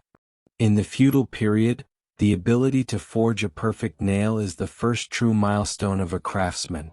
To the modern eye, a nail is a trivial thing, but in this era, every single nail in the village, from the tiny tacks in a cobbler's shoe to the massive 6-inch spikes holding the church doors, must be hand-forged.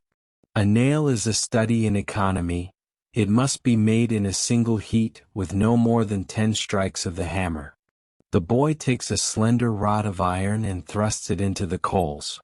He pumps the bellows himself now, a one-handed rhythm that requires him to coordinate his breathing with the fire. He watches the color. He's looking for that specific bright orange Thomas described, the heat that's soft enough to move but not so hot that the thin rod will melt away. When the metal is right, Elias draws it out. The sound is different now. It's the lighter, more tentative strike of a learner. Tink, tink, thud. He narrows the end of the rod into a four-sided point. He then moves to the hardy, a fixed chisel on the anvil to nick the rod so it can be snapped off. Finally, he drops the glowing point into the header. With 2 frantic blows, he tries to flatten the top into a rose head. The result is imperfect. The head is slanted and the shank is slightly curved, but it's a nail. Thomas picks it up with a pair of pliers, the metal still hissing as he drops it into the water. He doesn't offer praise. In the feudal period, the absence of criticism is the highest form of approval. Again, he says. The apprentice returns to the fire. This repetition is the grind of the feudal period, the process by which a boy's clumsy movements are refined into the muscle memory of a man. The mystery of the tempering salts. As Elias works, Thomas begins preparing for the final tasks of tomorrow. He moves to a shelf where various jars and pouches are kept. This is the alchemist's corner of the smithy. While the blacksmith is a man of physical labor, he's also a keeper of chemical secrets. In the feudal period, these recipes are often guarded more closely than gold. He prepares a quenching bath for a specialty tool, a stonemason's chisel that requires a specific hardness. He doesn't just use water. He mixes in a portion of stale urine, salt, and the scrapings from a tanner's vat. To the modern scientist, this is a way of adding nitrogen and carbon to the surface of the metal. To the feudal smith, it's a recipe of the blood.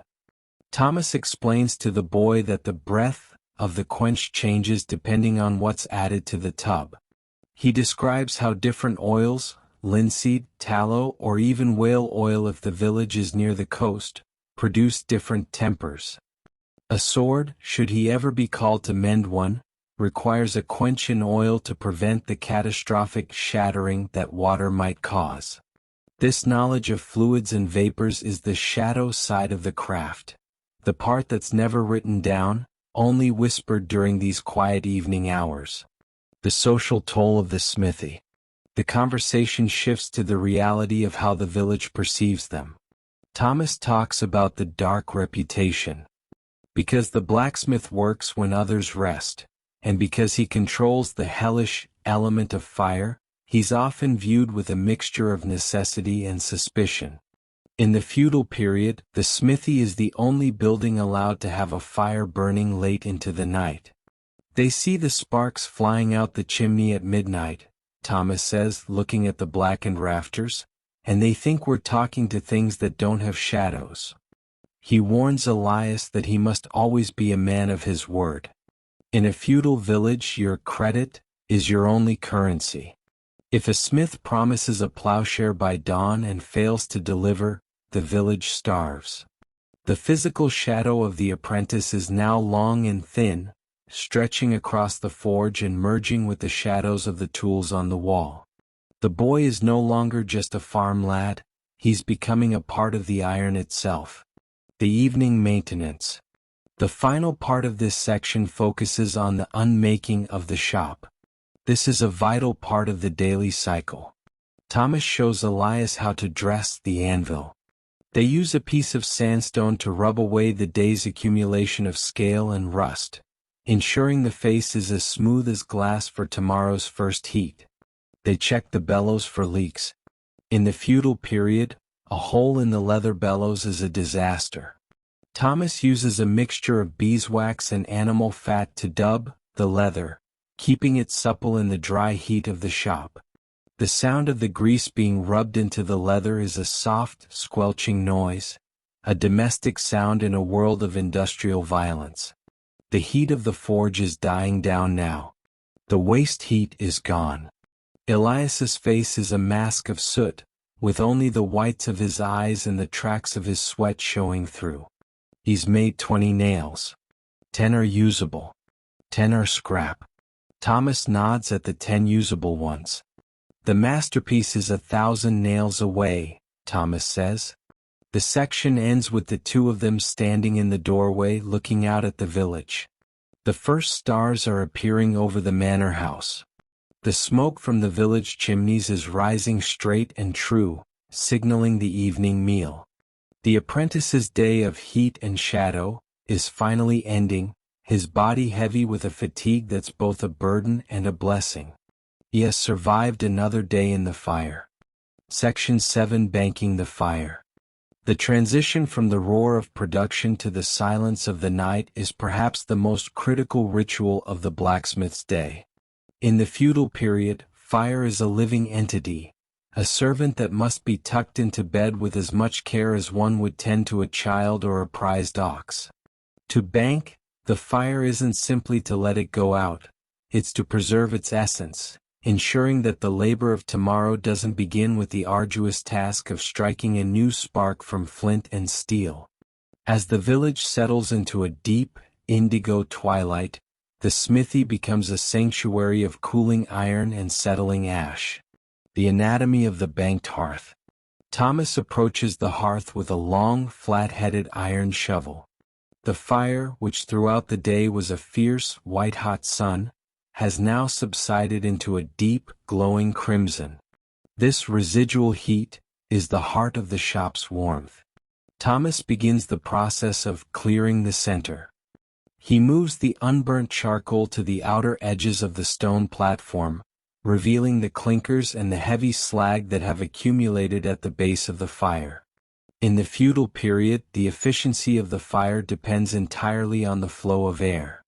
If the tuyere, that iron nozzle that delivers the bellows' breath, becomes clogged with fused ash and melted impurities, the forge will choke. Thomas reaches into the cooling bed with a long hook, pulling out the stony, glass-like clinkers. They tinkle as they hit the floor, sounding like broken porcelain. This debris is the waste of the day's energy, and clearing it is a meditative act of purification. Once the airway is clear, he gathers the remaining glowing coals into a tight, compact mound directly in front of the tuyere. He then reaches for a bucket of brise, fine charcoal dust and dampened ash.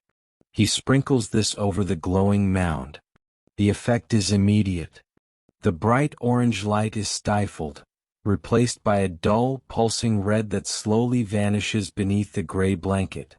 This layer of ash acts as an insulator, trapping the heat and starving the coals of just enough oxygen to keep them smoldering without consuming themselves entirely. The cooling of the anvil. While the fire is being banked, the anvil begins its own slow transformation. Throughout the day, this massive block of iron has absorbed a tremendous amount of thermal energy. In the feudal period, the anvil is often described as the heart of the house. To touch it now is to feel a deep, vibrating warmth, a stored labor that will take hours to dissipate into the night air. Thomas takes a dry rag and performs the final dressing. He wipes away the moisture and the microscopic bits of scale that could cause the face of the anvil to rust overnight. In the damp air of a feudal village, rust is the blacksmith's constant enemy. He might apply a thin protective coating of rendered mutton tallow or linseed oil, rubbing it into the steel until it gleams like a dark mirror in the flickering light of the banked coals. The sound of the shop has changed completely. The rhythmic clank-tink is gone, replaced by the creak and groan of cooling metal. As the iron tools, the tongs, the hammers, the swages, lose their heat, they contract. Tiny, metallic pings echo from the tool racks as the molecules of iron settle back into their resting states.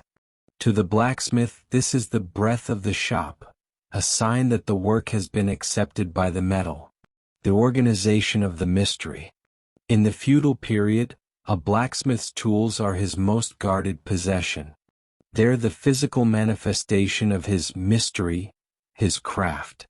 As Thomas organizes the shop for the night, he follows a strict, ritualistic order. The hammers are placed by weight, their faces turned away from the damp walls. The tongs are hung by their jaws, categorized by the shape of the metal they're designed to hold, flat, round, or square. There's a deep, psychological peace in this organization.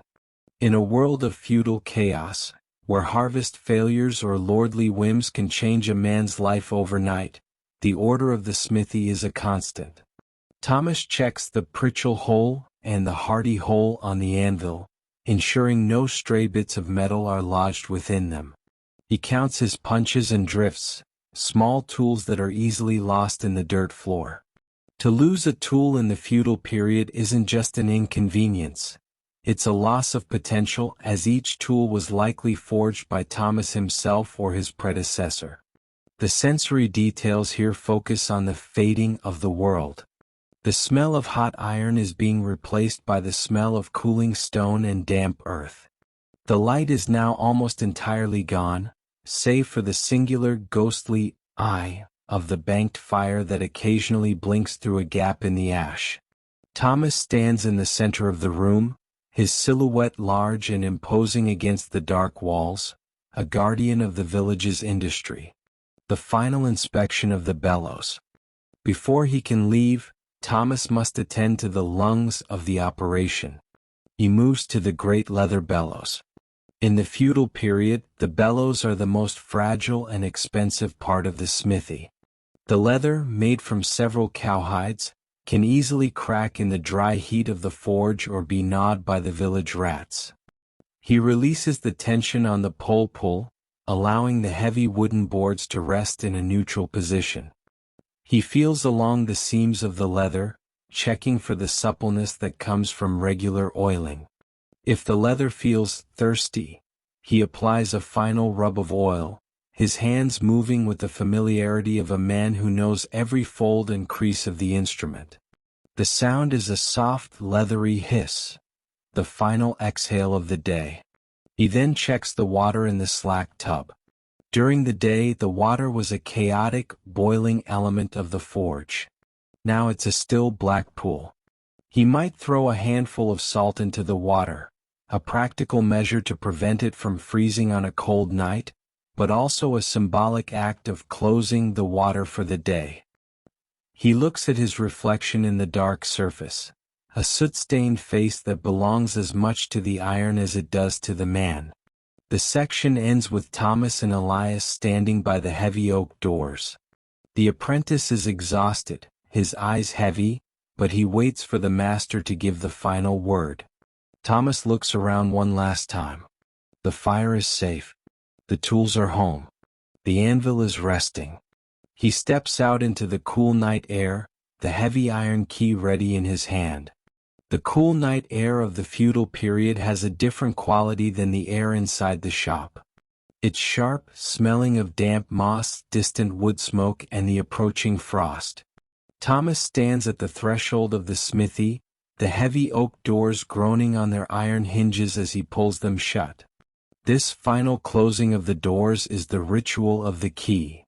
The lock is a massive box of iron, its internal levers and springs a testament to the blacksmith's secondary role as a locksmith, a guardian of the village's security. He inserts the heavy bit key and with a firm twist, the bolt slides home with a resonant clack that echoes down the empty, darkened lane. The guardian of the night. As he stands there for a moment, the weight of the key in his hand feels like the weight of the day's labor finally settling. In the feudal period, the blacksmith is often the unofficial watchman of the hamlet. Because he's the last to bank his fire and the first to wake the hearth, he sees the village in its most vulnerable hours. He looks toward the manor house, now a dark silhouette against the star-strewn sky, and then toward the clustered huts of the peasantry. The silence is profound, broken only by the rustle of a nocturnal animal in the hedgerow or the distant rhythmic creak of a sign hanging from the village tavern. He turns to Elias, who's leaning against the stone wall, his head nodding with sleep. "Home now, lad," Thomas says softly. The apprentice doesn't need to be told twice. He vanishes into the gloom, his footsteps fading quickly. Thomas begins his own walk home, his boots crunching on the frozen ruts of the road. His body is a map of the day's exertion. His shoulders are tight, his lower back thrums with a dull ache from hours at the anvil, and his lungs feel heavy with the ghost of charcoal dust. Yet there's a deep, primal satisfaction in this weariness. It's the fatigue of a man who has transformed the earth into utility. The evening reflection. As he walks, we see this sensory transition of the village. He passes the communal well where the water bucket sits frosted and still. He passes the church, its stone walls cold and indifferent to the heat he spent his day managing. In the feudal period, the blacksmith's relationship with the church is one of mutual necessity. He forged the nails for the crucifix and the hinges for the great oak doors. In return, the bells of the church measure the hours of his labor. He offers a silent, wordless prayer, not a formal petition, but a recognition of the fire that stayed contained and the iron that didn't shatter. He reaches his cottage, the toft he woke in at the start of the day. A thin ribbon of smoke still rises from the thatch, indicating that his wife has kept the domestic hearth alive. He enters quietly. The interior is warm and smells of boiled grain and dried herbs. He doesn't go to the table immediately. He moves to a basin of water and begins the ritual of the washing, the removal of the black. In the feudal period, the black is more than just soot, it's the uniform of the craft. Thomas scrubs his hands with a piece of coarse linen and a ball of lye soap, a harsh, stinging mixture of wood ash and animal fat. He watches the water in the basin turn a dark, turbid gray. No matter how hard he scrubs, the blackness remains under his fingernails and in the deep creases of his palms. It's a permanent stain, a sign that he spent his life in the shadow of the anvil. He eats his meal in the flickering light of a single tallow candle. It's simple fare. A bowl of thick pottage made of peas and leeks, a hunk of dark bread and a mug of small ale. The food is fuel, nothing more. As he eats, he listens to the house. The thatch rustles as a breeze catches it. The timber frame settles with a low, woody groan. These are the sounds of a world built by hand, a world where every beam and every nail has a history. The threshold of sleep. His mind begins to catalog the tasks for tomorrow, even as his body prepares for rest. He thinks of the plowshares that still need tempering and the clinking sound of the anvil that will greet him at dawn. In the feudal period, the cycle of the seasons is the only true calendar. He knows that soon the hedge cutting season will begin, and the demand for billhooks will increase. After that, the hay harvest, and the scythes will return to him dull and battered. He stands up, blowing out the candle. The room is plunged into a soft, velvety darkness, illuminated only by the faint orange eye of the domestic hearth. He climbs the ladder to the sleeping loft, his movements slow and deliberate. As he lies down on the straw mattress, the sleepy history reaches its zenith. The sounds of the village are gone. The sounds of the shop are gone. There's only the rhythmic breathing of his family and the slow, steady pulse of his own heart. The fire in the smithy miles away, or so it feels in the dark, is still glowing beneath its bed of ash. It's a tiny spark of civilization in the middle of a vast, forested wilderness. Thomas closes his eyes, and in the moments before sleep takes him, he sees the ghost fire, the blue and orange flames that dance behind his eyelids, a remnant of the hours spent staring into the heart of the charcoal. The blacksmith is at rest, and because he is at rest, the village can sleep, knowing that when the sun rises, the master of fire will be there to wake the world once more. Section 8. The village sleeps. The heavy thud of the oak door against its frame marks the official end of the day's industry, but for the smithy itself, a new internal life begins. As Thomas's footsteps fade into the damp rhythm of the village lane, the building breathes a heavy, metallic sigh. In the feudal period, a structure like the smithy is a blend of organic and inorganic life. The massive timber plates, hewn from ancient oaks, are still cooling from the ambient heat of the day. They groan and pop, a slow-motion percussion that echoes in the rafters. These sounds are the settling of the shop, the physical manifestation of tension leaving the wood as it contracts in the evening chill. Inside, the darkness isn't absolute. It's a thick, textured medium, colored by the lingering particulate of the day's labor.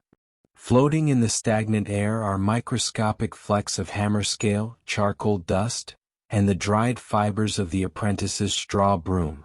In the absence of the bellows' roar, the air becomes heavy and still, a silent witness to the thousands of hammer strikes that have soaked into the stone walls. The hearth's secret pulse. The focus shifts to the hearth, the singular source of light in the cooling shop. Beneath the heavy, insulating blanket of gray ash that Thomas so carefully applied, the banked fire is engaged in a slow chemical dance. In the feudal period, fire is treated with a reverence that borders on the religious because it's so difficult to summon. The banked coals aren't merely dying embers, they're a concentrated reservoir of potential energy. Deep within the mound, a single coal may occasionally shift as the wood carbon is consumed. This movement causes a tiny fissure in the ash crust, allowing a pinpoint of brilliant orange-red light to pierce the gloom. This eye of the forge watches the shop. It casts a ghostly, flickering glow on the underside of the chimney hood, illuminating the layers of soot that have accumulated like black velvet over decades. This soot, or lampblack, is a record of every fire ever lit in this space, a vertical archive of the village's industrial history. The heat radiating from the banked hearth is now a gentle infrared pulse. It no longer has the power to soften iron, but it keeps the immediate vicinity of the forge at a temperature that ward off the encroaching frost. This microclimate is essential. If the stone hearth were to cool too rapidly in the damp night air, the mortar might crack or the iron tuyere, the air nozzle, might become brittle. The blacksmith's banking is an act of engineering preservation, ensuring the longevity of his most expensive tool. The anvil, the silent altar. Standing in the center of the floor, the anvil has become a dark monolith. Throughout the day, it was the stage for a violent, high-energy drama. Now it's a monument to stability. In the feudal period, the anvil is the most stationary object in a peasant's life. While the seasons turn, the Lord's lineage changes, and the very borders of the kingdom shift, the anvil remains rooted in the earth. The surface of the anvil, the face, is now a mirror of the night. Thomas has wiped it clean, and in the dim, reflected light of the hearth, it possesses a liquid quality. Though cold to the eye, the iron still holds a core of warmth deep within its mass. This thermal inertia means the anvil will be the last thing in the shop to reach the temperature of the night. It acts as a heat sink, slowly releasing the energy of 1,000 hammer blows back into the room. Around the anvil, the dirt floor is a map of the day's achievements. The tiny, glass-like flakes of hammer scale that weren't swept away crunch silently as the building settles. These flakes are the shed skin of the iron. In the absolute quiet, you can almost hear the microscopic contraction of the metal tools hanging on the walls. The tongs, with their long, spindly legs, look like skeletal guardians. They're the extensions of the master's hands, and in the dark, they seem to wait with a patient, metallic consciousness for the return of the grip that gives them purpose. The breath of the bellows. The great leather bellows, now released from their tension, hang in the shadows like a slumbering beast. In the feudal period, the bellows are the most vulnerable point of the smithy. The oil-treated cowhide, though tough, is susceptible to the dampness of the night. As the air cools, the leather stiffens slightly. The smell of the bellows, a mixture of old tallow, cured hide, and wood smoke, dominates the immediate corner of the shop. There's a subtle sound associated with the bellows at night, the seepage of air. Because the valves are simple leather flaps, they're never perfectly airtight. As the atmospheric pressure changes with the falling temperature, a tiny, almost imperceptible hiss of air may escape the nozzle. It's the respiration of the shop. To the blacksmith, this sound is a reassurance. It means the leather is still supple, the valves are still moving, and the lungs of the forge are ready for the morning's first breath. The village exterior, a study in indigo. The narrative moves outside the stone walls to the village itself. The transition from the interior heat to the exterior cold is a dramatic shift in the sensory landscape. In the feudal period, the village at night is a place of profound isolation. The nearest hamlet is miles away across a sea of unlit forest and dangerous marshland. The mist that Thomas saw beginning to form has now fully claimed the valley. It's a white night, where the fog reflects the light of the moon and stars, creating a luminous, silver world. The thatched roofs of the cottages look like the backs of great, sleeping animals huddled together for warmth. There's no horizontal light in this world, no windows glowing with lamplight, no street lamps to pierce the dark. The only light is vertical, the cold, distant fire of the stars and the faint, dying glow of the domestic hearths rising through the chimneys. This exterior silence is the negative space of the blacksmith's day. If the day was defined by the clank and thud of metal, the night is defined by the absence of human interference. The only movements are the natural ones: the sway of the willow trees by the stream, the slow rotation of the mill wheel in the water, and the rhythmic chewing of the oxen in the Lord's barn. These sounds are the background radiation of the feudal period, a constant hum of biological and mechanical existence that Thomas, in his deep sleep, knows by heart. The blacksmith's cottage, a few hundred yards from the shop, is a sanctuary of heavy timber and thick mud plaster. Inside, the heat from the evening meal has dissipated, leaving only a lingering scent of rye and wood ash. Thomas lies on his bed of straw and wool, his hands finally still. The phantom rhythm of the hammer, the clink-tink that haunts the ears of every veteran smith, slowly fades into the steady pulse of his own heartbeat. In this state of total rest, the blacksmith is no longer a shaper of the world. He's a part of its silent, enduring fabric. The midnight hour of the feudal period is a time of deep, heavy silence, yet for the smithy, it's a period of slow, crystalline activity. While the human inhabitants of the hamlet are lost in the depths of restorative sleep, the physical elements of the shop are undergoing a complex chemical and thermal stabilization.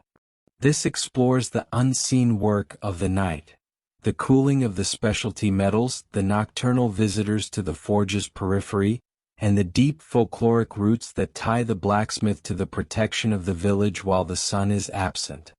The crystalline shift, the cooling of the steel. In the corner of the shop, resting on a wooden rack, are the tools Thomas tempered just before the sun touched the horizon. Among them is a master-wrought chisel and a new scythe blade. In the feudal period, the cooling of steel is a process of internal rearrangement. As the heat leaves the metal, the carbon atoms that were agitated and mobile during the day begin to lock into their final crystalline structures. If the quench was the death of the metal's plasticity, the long, slow cooling of the night is its seasoning. In the absolute stillness, a keen ear might hear a faint, microscopic tick, the sound of the metal grains adjusting to the cold. This is the steel finding its temper. To the blacksmith, the night is an essential partner in metallurgy. The slow, steady descent of the ambient temperature ensures that the tools don't develop internal stresses. A tool that cools in the humid, sheltered air of a banked smithy is often tougher than one left out in the biting wind of the fields. Beside the steel lies the Bloomery Iron, the softer, more fibrous material used for the plowshares. This iron cools differently. Because it contains trace amounts of silica and slag from the smelting process, it retains a certain organic warmth longer than the purified steel. The iron and the steel sit side by side on the rack, two different states of the same earth, reaching a thermal equilibrium with the stone walls that surround them. The nocturnal watch, visitors to the forge. The smithy, even when locked and dark, remains a beacon to the natural world. The warmth emanating from the banked hearth and the thick stone walls makes the building a sanctuary for the creatures of the night. In the rafters, where the soot is thickest, the barn owls have taken up their positions.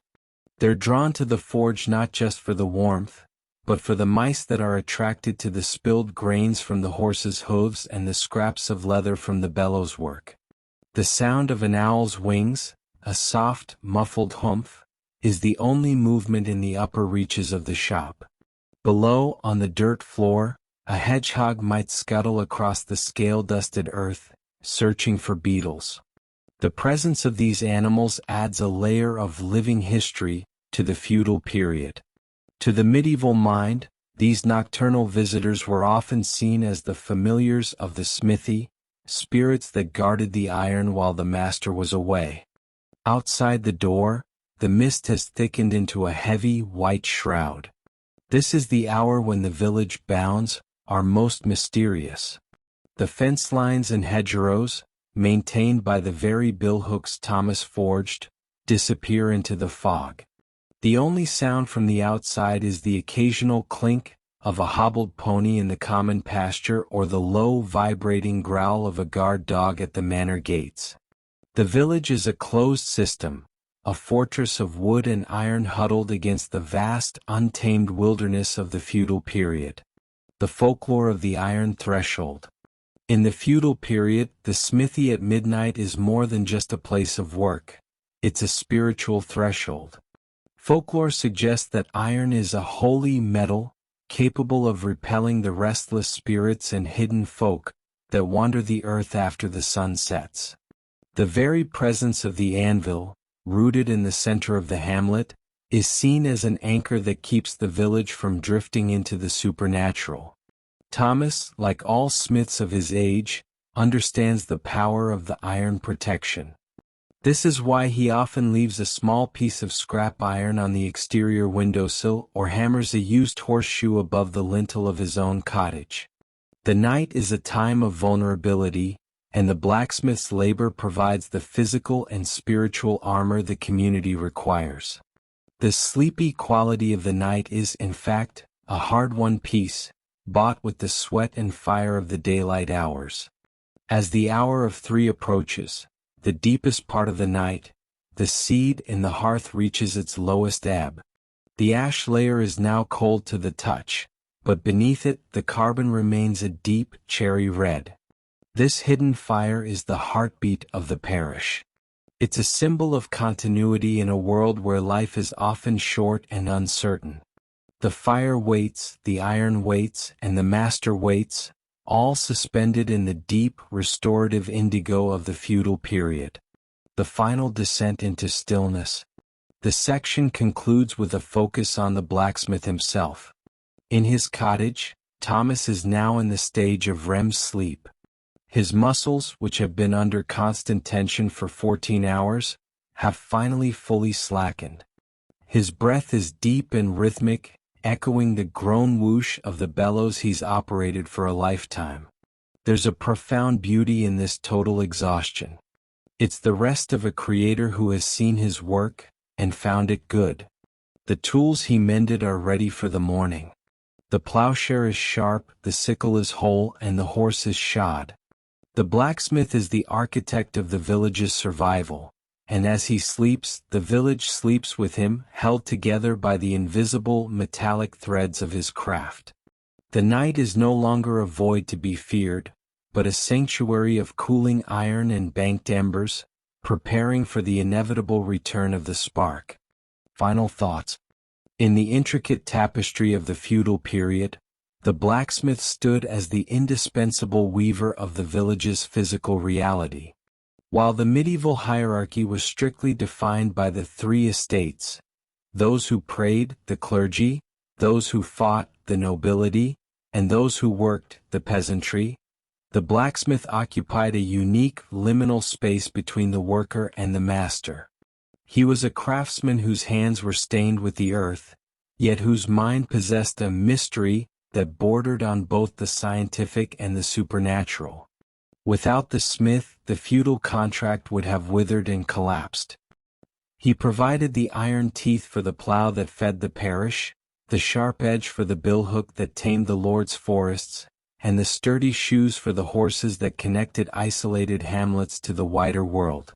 His forge was more than just a workshop, it was a center of social cohesion, a source of folk medicine, and a sanctuary of technological preservation. Ultimately, the blacksmith was the custodian of resilience itself. In an age of scarcity, he taught the village that nothing was truly broken beyond repair, only waiting for enough heat and the right strike of the hammer. As the night finally yields to the first gray light of dawn, we leave the smithy knowing that the civilization of the feudal period didn't just rest on the land, it rested on the anvil.